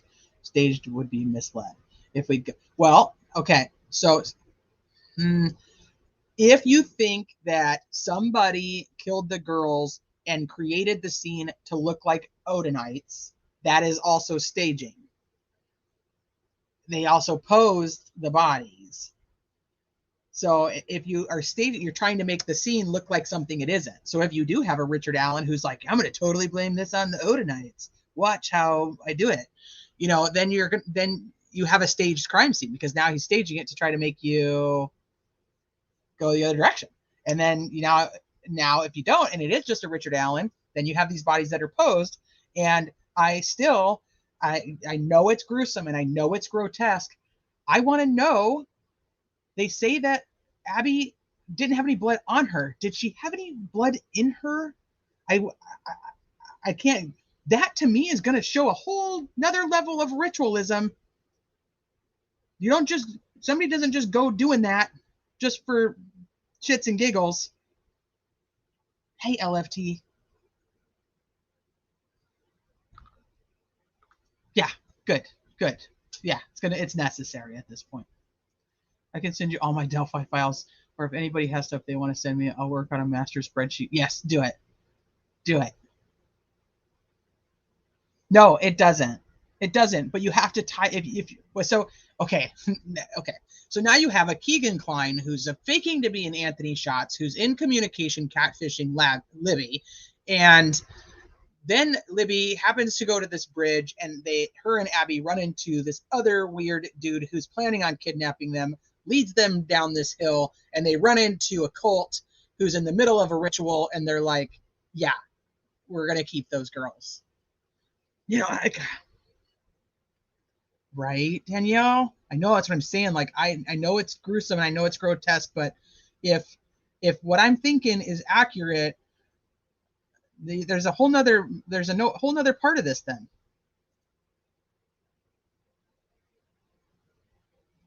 Because of the posing of the crime scene, I think that many people thought that if there was no SA, what's the purpose of having them undress and then posing them? If a lot of the times people who commit that type of killing they're doing all of that to have it so they can keep it. Yeah. Okay, let's keep going. Someone was hacked into their Snapchat. Well, a lot of people did have access to those passwords, supposedly. No, but it's just, how many weirdos do you have around you is kind of the thing. Like, so you're talking, and it's not even the Keegan Klein faking to be Anthony Schatz, because shit, people catfish pretty often now with social media the way that it is. It's who was doing the catfishing.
You gotta be kidding me.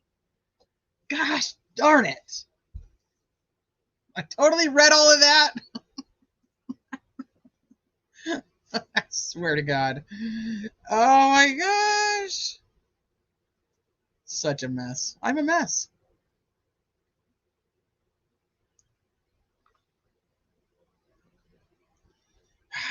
Dead Mike. It wasn't my internet. Nope.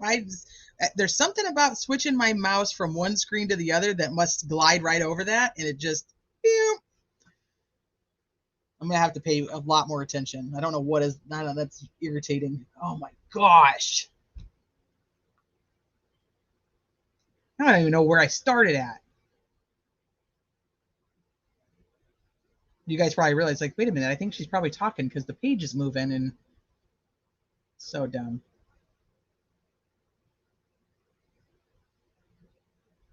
Okay, hold on. The best thing to do to figure out which version of Holman's story to believe, if either, is to go straight to the source, the Purdue professor, and or to read the report that the Purdue professor prepared. The problem is that as of this filing of this document, the defense has been told that the Unified Command cannot identify the professor and therefore can't locate the professor, and in the end may never ever be able to identify this mystery professor. Additionally, the prosecution has not provided the defense with any Purdue report. Presumably, if the state of Indiana had such a report in its possession, then the identity of the mystery professor would be revealed. The only conclusion is the Purdue report is missing, just as the author of the report is missing. It is unknown if Detective Holman is currently searching for the mystery professor. If so, he will probably never be found because of the incompetence surrounding this investigation and the complete inability to conduct a comprehensive review of all facts and circumstances pointing to the involvement of multiple actors in this crime.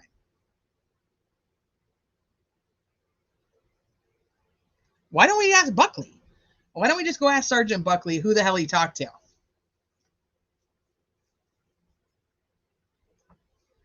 Wouldn't that make sense?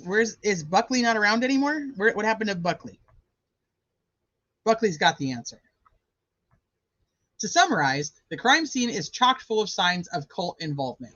At least one law enforcement officer believed that the cult involved may be Odinites.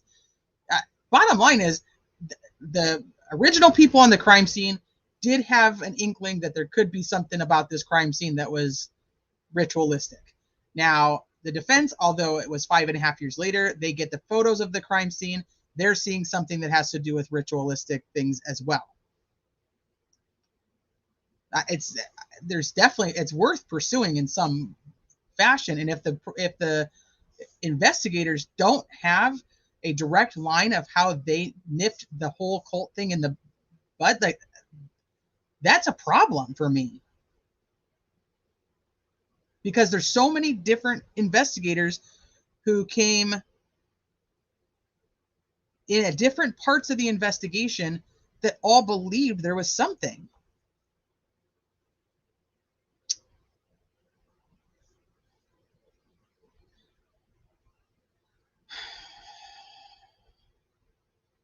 The crime scene is chock full of signs of cult involvement. At least one law enforcement officer believed that the cult involved may be Odinites. Therefore, very early on in the investigation, Unified Command claims to have found an expert from Purdue. This expert from Purdue, according to sworn testimony of Jerry Holman, dismisses Odinism and cultism as being involved.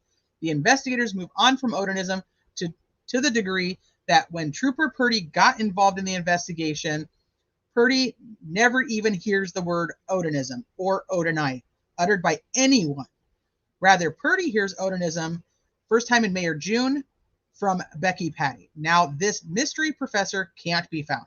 2 young girls brutally murdered. An innocent man sits in Westville being mentally abused by Odinite guards, and Detective Holman can't even identify the Purdue professor that caused the abandonment of the likely source of the murders. It's very difficult to put into words the level of incompetence, or worse, the level of intentionality on display. It would be utterly laughable if the consequences of this dereliction of duty didn't involve life and death. The life of Richard Allen and the deaths of Abigail Williams and Liberty German. These are the facts that greatly undermine the credibility of the entire investigation, are an embarrassment to the greater law enforcement community, as stated previously when determining whether a Franks hearing should be granted. The court will be determining whether the actions of Tony Liggett, as alleged by the defense, were intentional or reckless. Surely a missing Purdue professor and a missing report would qualify as either intentional or extremely reckless conduct. Luckily for Richard Allen, Detective Murphy was thorough and organized enough to document in great detail his findings on the Odin angle of the investigation. Enter the Odin report. It seems only prudent that the court would review this report in its entirety before reading the remainder of this memorandum. Well, I'm sorry. I'm back at the point I was at the beginning of this, that they're putting a lot of stuff together that makes a lot of sense. And even if not the accurate thing that happened for the crime scene, where is this stuff? Where's this Purdue professor? Where's this Purdue professor's report? Where's anybody who talked to this Purdue professor? So that's what I'm saying. Like, even if they are reaching, there are things that just make so much like that. You have to be able to have that report, or at least be able to show the person that talked to him. So regardless if it's Odinites, regardless if it's the people that they even named, there are things that are coming up in this that to me are extremely important. This being one of them.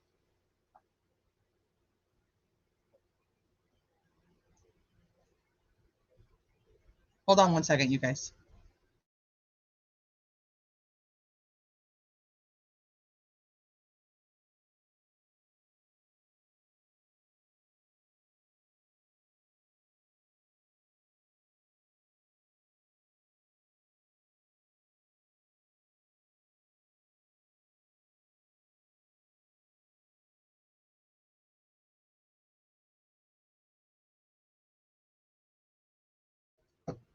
Okay, sorry, I'm back. Had to discuss some dinner stuff with the hubs. Shay, no, it's the Giants and the Niners. Okay, let's see how we can get into this. Okay, so this is from Trooper Murphy's investigation of the Odinite angle. Okay, not Click's, which Click is from Rushville. So this is another investigator that's looking into this. As part of the discovery, the defense received a 12-page Word document that provided a summary of Trooper Kevin Murphy's investigation of the Odinite angle. Over time, the reference purposes, the defense has come to call this document the Odin report. Therefore, to more clearly reference this document throughout the rest of the memo, the defense will use the moniker Odin report when discussing this report. The Odin report was created by Indiana State Trooper Kevin Murphy, who thankfully was independently curious.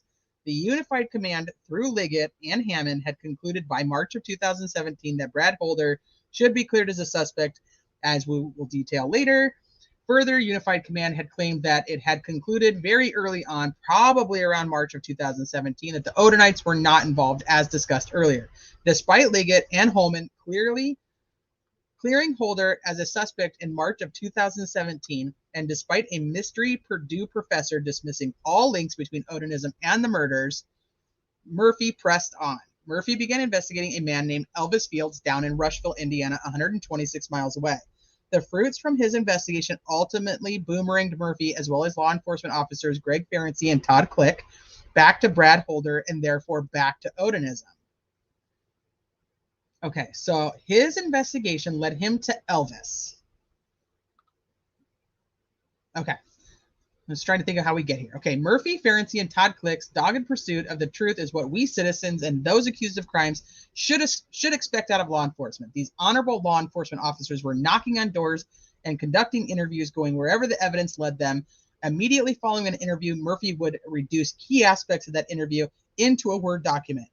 Over time, the Odin report grew from a single page from his first interview with Mary Jacobs to 12 pages, with the last pages used for summing up his thoughts from all the interviews he had conducted. The defense has attached this document to this memorandum and marked as Exhibit 36. Surprisingly to Murphy, even though he was handing over to Unified Command powerful evidence that really painted a clear picture of who was involved in the murders, Holman and Liggett did not seem interested. Eventually, Murphy said Unified Command phased out the Odinite Rush County angle. Murphy, figured that this phasing out was due to Unified Command knowing things that he and Murphy didn't know. That eliminated the Odinism angle. Murphy further stated, I kind of took my marching orders and just did what I was told and went where I was needed. In other words, Murphy trusted that Unified Command was doing the right thing. The defense would encourage the court to stop and review this document before continuing to read the memorandum, as the Odin report will be discussed over the next several pages. Well, we can't. And I know that they're talking to the court, but still.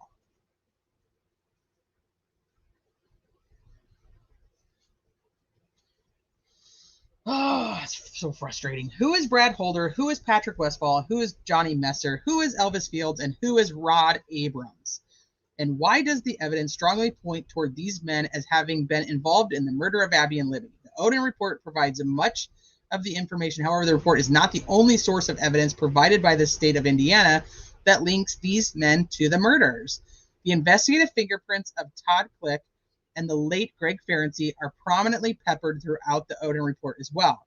Click also prepared a roughly 85-page report, which we heard about earlier, and delivered it to Unified Command. However, the defense didn't receive this document until September 8th, 2023, nearly 10 months after defense counsel entered their appearance, which I think is part of the main reason that we're getting this document now, too. The defense will now show what Liggett and the rest of Unified Command knew but refused to act on. This information is also what Liggett concealed from Judge Diener. The defense will include the evidence that links these men to the crime scene and to each other, including the intimate knowledge that these men had of the crime scene that only someone who had been at the crime scene would know. Okay, here's Brad Holder's connection to the crime scene. Aw, Shay, thank you. Aw, welcome all you new members. Hey, Tater. Hey, CH. Hey, Jen. Oh, you guys popping in. Hi, Python. Yes, Sarah Lynn. Yep.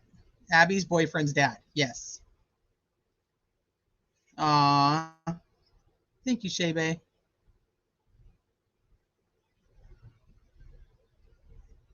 Okay, Brad Holder's son, Logan Holder, was dating Abby Williams at the time of the murders. Nobody denies this fact. Amber Holder, for example, discusses this fact on page 9 of the Odin report. Exhibit 37 is a document memorializing the only known interview of Brad Holder concerning the Delphi murders, at least through August 30th of 2023. In that document, it is learned Brad Holder details that he was usually in Delphi every weekend visiting his friend Patrick Westfall and attending the Asatru religious ceremonies at Patrick Westfall's house, usually on Sundays. Asatru is interchangeable with Odinism. Patrick Westfall and Brad Holder had been friends prior to the murders of Abby and Libby. In fact, Patrick Westfall and Brad Holder were found in a photograph together as late as January 21st, 2017. I think, Shay, you actually sent me that one, didn't you? Find attached a copy of said photograph marked as Exhibit 38. Murphy noted on page 11 of the Odin report that Westfall appears 10 times in pictures that Holder posts on Facebook prior to February 13th, 2017. However, after that date, he doesn't appear in any of Holder's posed photos. Ooh. What happened to the friendship of Brad Holder and Patrick Westfall? Amber Holder tells a very disturbing story. As it can be viewed on page 9 of the Odin report, Amber told law enforcement the following. She, Amber, said that Brad spoke of Patrick one time when he was intoxicated and said that he and Patrick got into a fight and they no longer speak to each other. He told her that he and Westfall were in the woods near a river conducting a ritual. One of them said or did something that the other did not agree with, and they no longer talked to each other. She said the river was near Patrick's house. No, Brad has a Facebook post with him and Patrick together on January 21st, 2017. Patrick Westfall was living in Delphi at the time. The document is the narrative report of what is believed to be the only interview police conducted with Patrick Westfall. I got a cough. Hold on.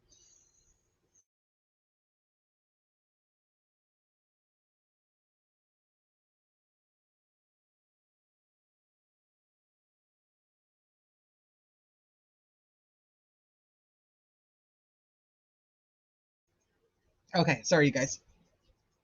Where was I at? Oh, the only police interview conducted of Patrick Westfall. The address where Westfall was living at the time was 3.1 miles, or roughly a 7-minute drive to the cemetery, which is the closest entry point to where the girls were murdered. As we know from Exhibit 37, Brad Holder admitted that he spent every weekend hanging out with his friends Patrick Westfall in Delphi and participated in the Asatru religious ceremonies on Sundays with Patrick Westfall. The girls were abducted on Monday. Patrick Westfall appeared to no longer be friends after February 13, 2017. Defense is unaware as to whether law enforcement were even mildly curious enough to seek Brad Holder or Patrick Westfall out to ask about the explosive information Amber told police about an argument over a ritual gone bad in the woods sometime in February 2017. Additionally, Richard Allen's defense team is unaware whether law enforcement sought a search warrant for Brad Holder or Patrick's homes. Amber Holder tells a second and equally disturbing story. Hold on, but where's the...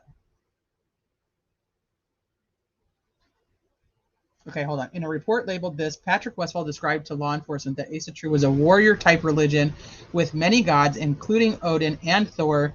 This report is marked as Exhibit 39. Just like Holder's videotaped interview, as of the date of the filing of this memorandum, the prosecutor still has not turned over the Westfall videotaped interview. The defense only has a narrative that allegedly memorializes Westfall's interview. The defense has requested both Holder and Westfall's videotaped interviews. Okay. When interviewed a second time, Amber discussed another conversation that Amber, had with Brad Holder. She had gone to Brad Holder's house to visit him. While the children were upstairs, Amber, inquired about Patrick Westfall, under the ruse that Amber's girlfriend had a date with Patrick. This is what is contained on page 10 of the Odin report. Under the ruse that Amber's girlfriend had a date with Patrick. Was she asking intentionally then? And using a ruse? See what I mean? Like, that's weird. So she was trying to figure it out? Brad became very nervous and told her that she needed to stay away from Westfall or she would end up dead. She said that Brad told her Westfall and his crew was responsible for the murders of the girls in Delphi and a fire that killed 2 girls at the Flora fire. That one? I asked her if she knew, never mind. I asked her if she knew of the fires in Flora that killed 4 girls, and she said she was not familiar with any fires that killed any children until Brad mentioned it today. Okay, so it is a ruse. She was trying to get information. When did she have this conversation? It doesn't say. So she is intentionally trying to get information about Patrick Westfall for law enforcement. I'd like to know when that conversation was. I asked her if she knew of the fires in Florida. She said Brad may have been talking about that fire, but had the number of killed wrong. She said Brad told her that Westfall and his crew had friends in several states and that they have no problem killing race traitors. I asked her to clarify race traitor, and she said she believed it meant white people who mix with other races.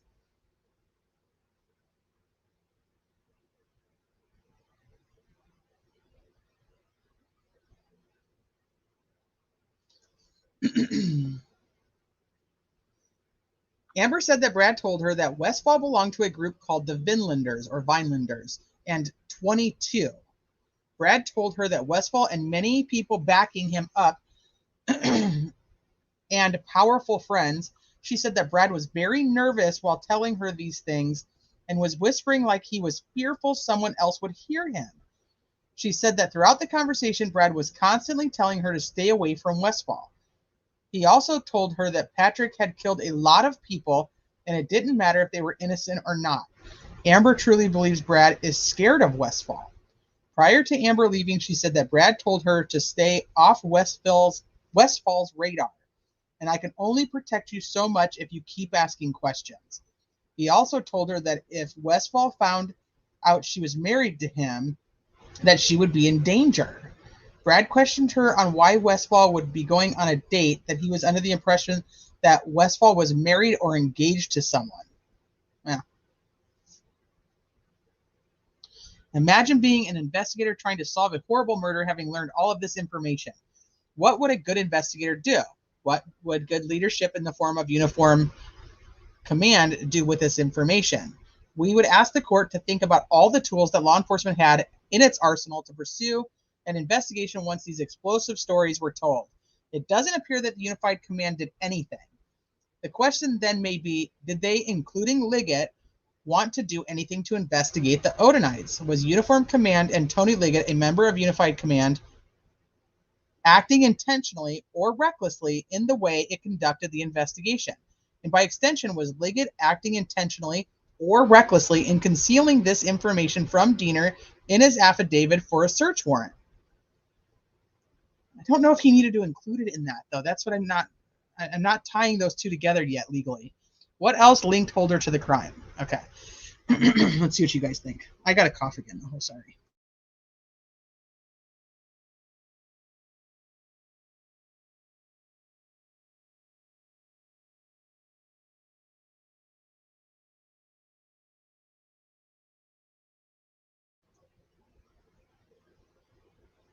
Sometimes the truth is stranger than fiction. Yeah. Yeah, I would. And why aren't they giving up the video of him? This is why I'm very curious about the prosecution's response to this, because this is a lot.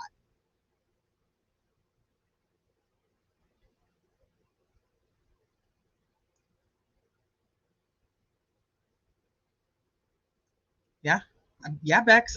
I'm feeling you. Hey, Mary Jane.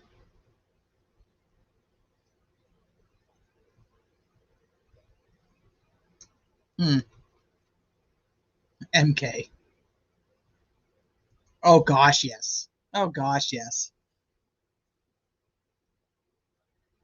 It all sounds snuff film industry money stage script. Meaning of sheep cattle with the meaning of money cattle. Well, so that's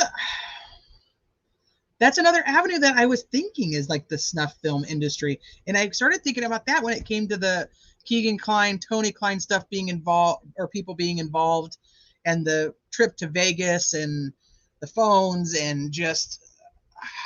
But now I'm like, does it make sense with this? Like, could any of this all go together? Is it all just very separate theories?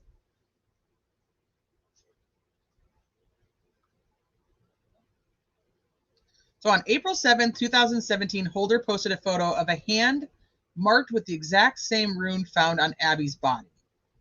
Do we have that photo?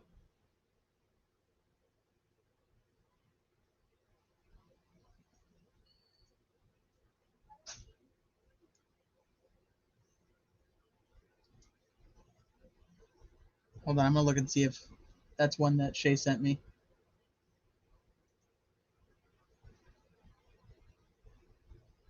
Did you send me that, Shay?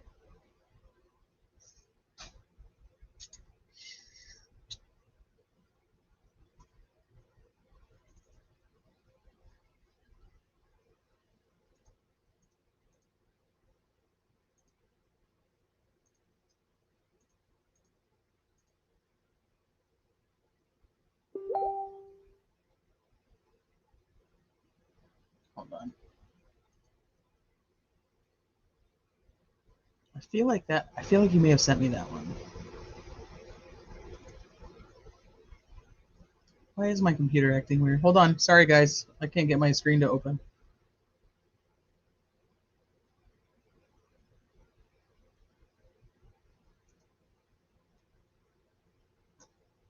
Is it that? Right there. There it is.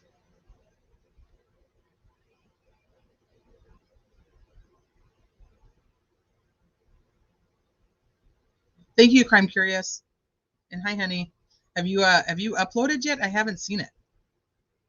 I haven't seen it pop up yet. It does. That's apparently the same symbol.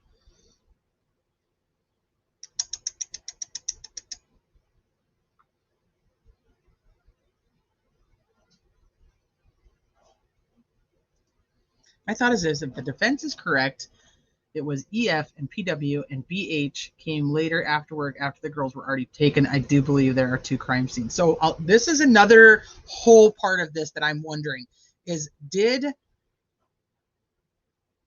many people have suspected that the girls were taken to a different location and brought back? This is his hand. It's like his knuckles. Like, this is like a knuckle. Like that's the index finger, and then this is like the thumb right here. And then you can see like the hairy arm. So the past 2 days I've drawn the Gibo, and I'm not saying that right, I'm sure, rune. Last Saturday I hit a deer on the way to work. Earlier this week I sold my Dodge. With that money I ordered a new bumper. This morning I hit a raccoon on the way to work. Not that I don't appreciate the gifts the gods are giving me, both positive and negative. I don't think my nerves can handle. This is a screenshot, so I don't have the rest of it. Yeah, definitely not his butt. It's his hand. You can probably see it a little bit better when it's not zoomed in.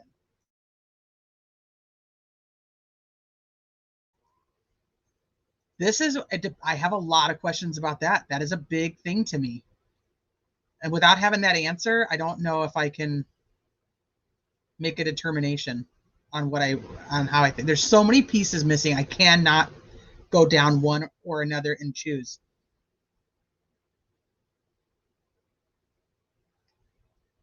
Anyone hear the voice resemblance? It sounds more like Bridge Guy than Richard. I do believe Richard. Do we have like audio of Richard really talking? That was one thing I did look for. I don't remember if having. I don't think I do anyway. Not that I remember.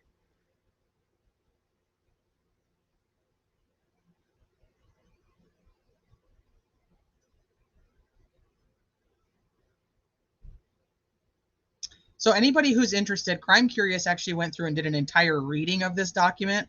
And if you don't know Crime Curious, her voice is extremely soothing. So she's still editing it, she said, but she's going to post it, so it'll just be a straight through reading of the entire document without, like, I stop every 5 minutes and have to comprehend and then look into stuff, which is why we're on our 3rd live and going to have to do more. But if you want to just listen to the document being read to you in a very nice voice, make sure you guys are subscribed to Crime Curious. I can do that because I think I have them on my computer. So, hey, Judy. Just a small clip. Yeah, I don't think I even have that. Oh, Melissa, please do.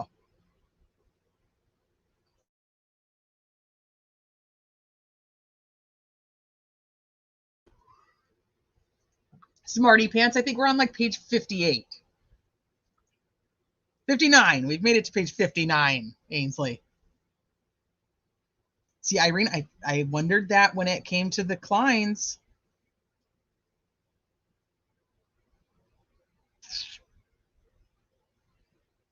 Okay, yeah, Crime Curious. Go do your thing so we can listen to it.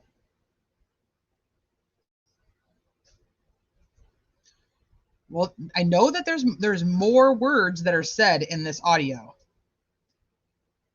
I've also heard back and forth that the families have heard it, and then some say they haven't. So I don't know if that's even true at this point. Okay. Attached and marked as Exhibit 41 is a Facebook post that displays Brad Holder's hand. The photo displays Brad Holder showing off a rune that was inked onto his hand, not a tattoo, but likely from an ink pen.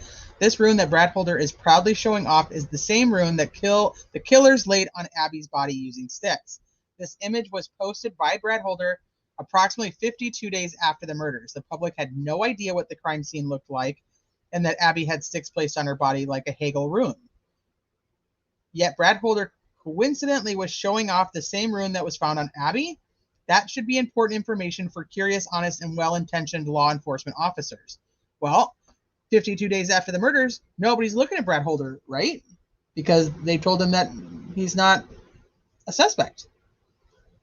Abby's mom did say she has heard it. Okay. I'd heard back and forth on that, so.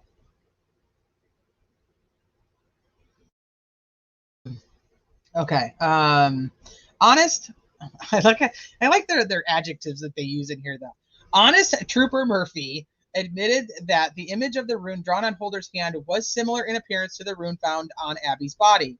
Find attached a side-by-side image of the rune that Brad Holder drew on his hand next to Abby's crime scene photograph marked as Exhibit 42 and filed as confidential. Trooper Holman, on the other hand, refused to admit that the two images on Exhibit 42 looked similar. I mean, it's a stretch that you could say that's the exact same formation, is what Holman said when comparing the two. That's interesting because Holman was one of them who at the beginning, when he was at the crime scene, thought that these looked like ritualistic symbols enough that he wanted to talk to a professor. So, I mean, it's a stretch. Okay, Holman and I are going to have issues. I'm confused, Trooper Holman. You know how they don't put honest in front of Trooper Holman? Trooper Murphy gets it, but Holman, not so much. By admitting that these images match or look like each other, Holman would then have to be admitting that Holder should have been a suspect. Because of the rune on Holder's hand matched the rune found on Abby's body when the details of the crime scene were not known to the public. That is why honest cop Murphy admitted the obvious, that the two images look alike. But Holman refuses to admit the obvious. Holman has hitched his wagon to Richard Allen's guilt and can't consider any other candidate, and certainly cannot concede that the Unified Command's investigation has been a shameful embarrassment. Therefore, Holman has to continue the charade of proclaiming that the two images contained in Exhibit 42 don't look similar, whether he actually believes it or not. However, while Holman cannot admit that the two images on Exhibit 42 look like one another, Holman, is the same person that claimed that only minor differences exist between Sketch 1 and Sketch 2. Oh, gosh. Minor differences. Those are two different. That's crazy. They're talking about the two sketches of Bridge Guy, supposed Bridge Guy. As you will learn later in the memorandum, Sarah Carbaugh claims to have observed a man walking down the road with mud on his clothing around 3:57 p.m. on the day of the murders. The man she observed turned into Sketch 1. According to Holman, Sketch 1 is the killer, Richard Allen. You will also learn later in the memorandum that Betsy Blair observed a man on the High Bridge around 2 p.m. The man she observed turned into Sketch 2. According to Holman, this man is also the killer, Richard Allen. Wait. I thought the older man sketch came from somebody watching the video.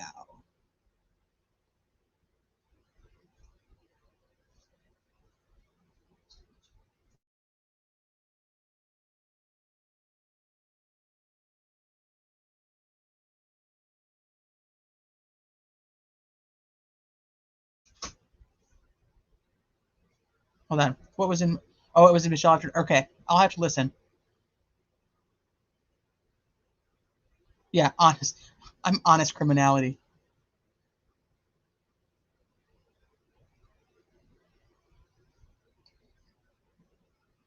Am I wrong?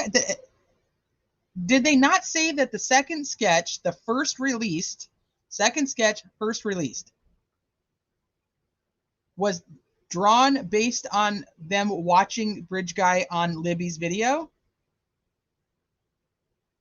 Somebody tell me that I'm not making shit up right now. Hey, Jiu-Jitsu, I'll tell you why they abandoned the Odin angle. His name is Ron Logan. Yeah, neither sketch looks like RA. Okay, so sketch number 2 is from Betsy Blair. According to Holman, this man is also the killer, Richard Allen. Later, you will learn that for Liggett's and Holman's timeline to work, Sketch 1 and Sketch 2 need to represent the exact same person, Richard Allen. Sketch 1 is attached as Exhibit 105, and Sketch 2 is 103.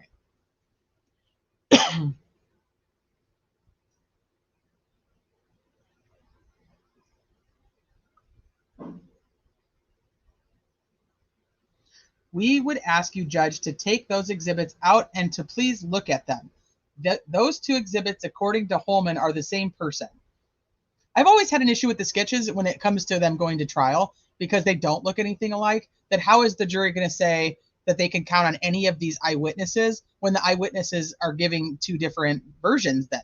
I wasn't even thinking two different witnesses. I was thinking a video and a witness giving two different versions. But in this, either way, it's still two different versions that look like two different people. Isn't that going to be reasonable doubt all by itself? But whatever.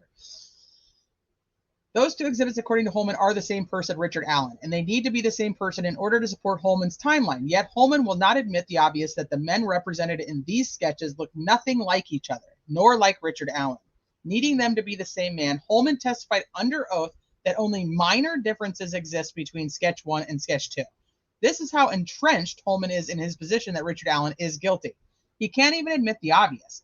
To further demonstrate the ridiculousness of Holman's alleged belief that except for minor differences, sketch 1 and sketch 2 look alike, let's look at what Toby Lesenby said about sketch 1 and sketch 2. In his sworn statement, Lesenby stated that sketch 1 and sketch 2 are in fact two different men.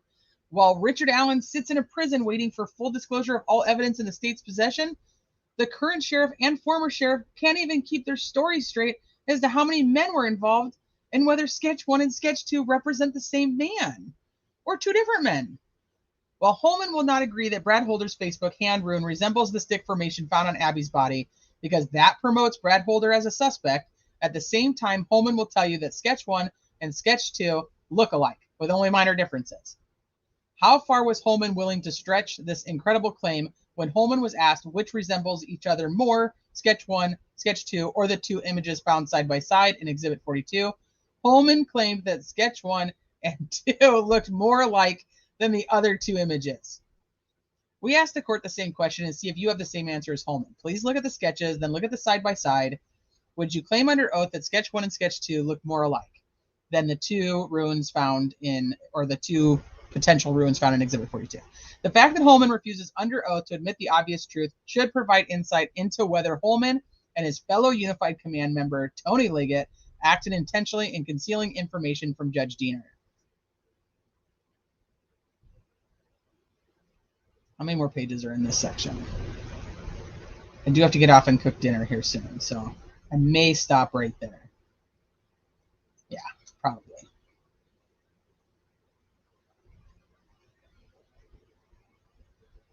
All right. This is nuts. Hey, it's Ryan Boucher. Sorry I said your name wrong the other day, by the way. I can't even. Those sketches look nothing alike.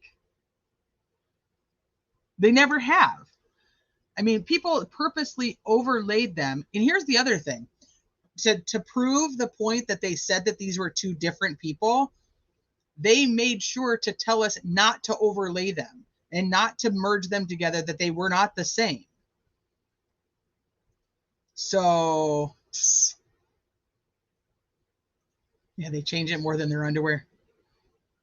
I never heard it was a mix. I always heard that the first sketch released came from Libby's video, and that the second sketch released came from the eyewitness.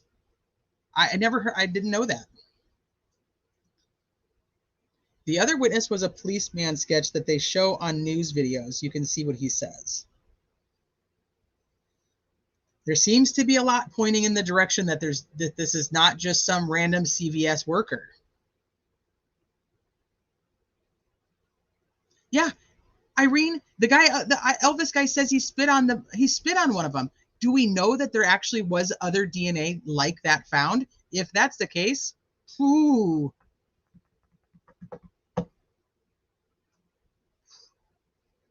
Thank you. I appreciate that. I apologized in my second video for saying it wrong.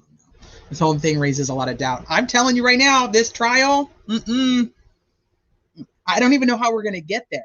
They're going to have to do a lot of legwork. They're going to have to do a lot of paperwork.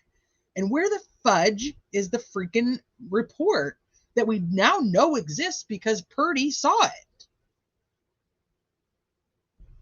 And of course, that's the first thing everybody did. Yeah, we overlaid them trying to make it into one person.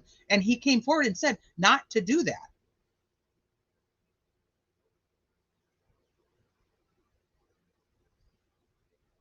Yeah, Lesenby was a suspect. They had Lesenby as a suspect at the beginning of it. At least a lot of the internet did. Oh, gosh. Yeah, right now, C-Dub, I am in total agreement. I was not, before this, even thinking that they were patsying. I was thinking that they had a lot more. They still might. They're going to have to prove how they closed out this other investigation and how they closed out all these other quote unquote persons of interest or suspects. Prosecution is going to have to show that they did the work. And if they cannot prove it, there's no way Richard Allen's going to prison. So then that makes me very nervous for the fact that they have Richard Allen currently in prison, which is not normal for somebody pending trial. The man is not guilty and they have him in a prison. Let's not forget that. He's not in jail, which is where typically they would be. Yep. Or they can show that they did investigate him and closed everything out. Because what some of the experts online are saying is that these investigators who were going down the Odinite, investigation path, that they weren't privy to the other avenues of the investigation because that's where they were working. That's what they were working on. And so they get like tunnel vision and believe that their investigation is like the only answer because they don't know all the evidence the other way. But like at the beginning of this, Click said that he went hoping that they were going to prove to him that they had the right guy, and they didn't.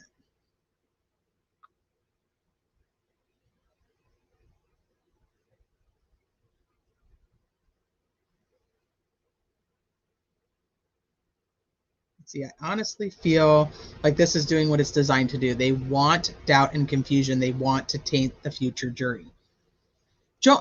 Jones, yes and no, because I'm telling you right now, if they brought this up not right now and only brought it up in trial, say that they bring this up in trial, part of their opening, closing, even though that's not considered evidence, or they even bring forth witnesses, and they put Click on the stand or Purdy on the stand. These guys are going to be asked these questions. The jury's going to see this unfold, and they're going to be just like us.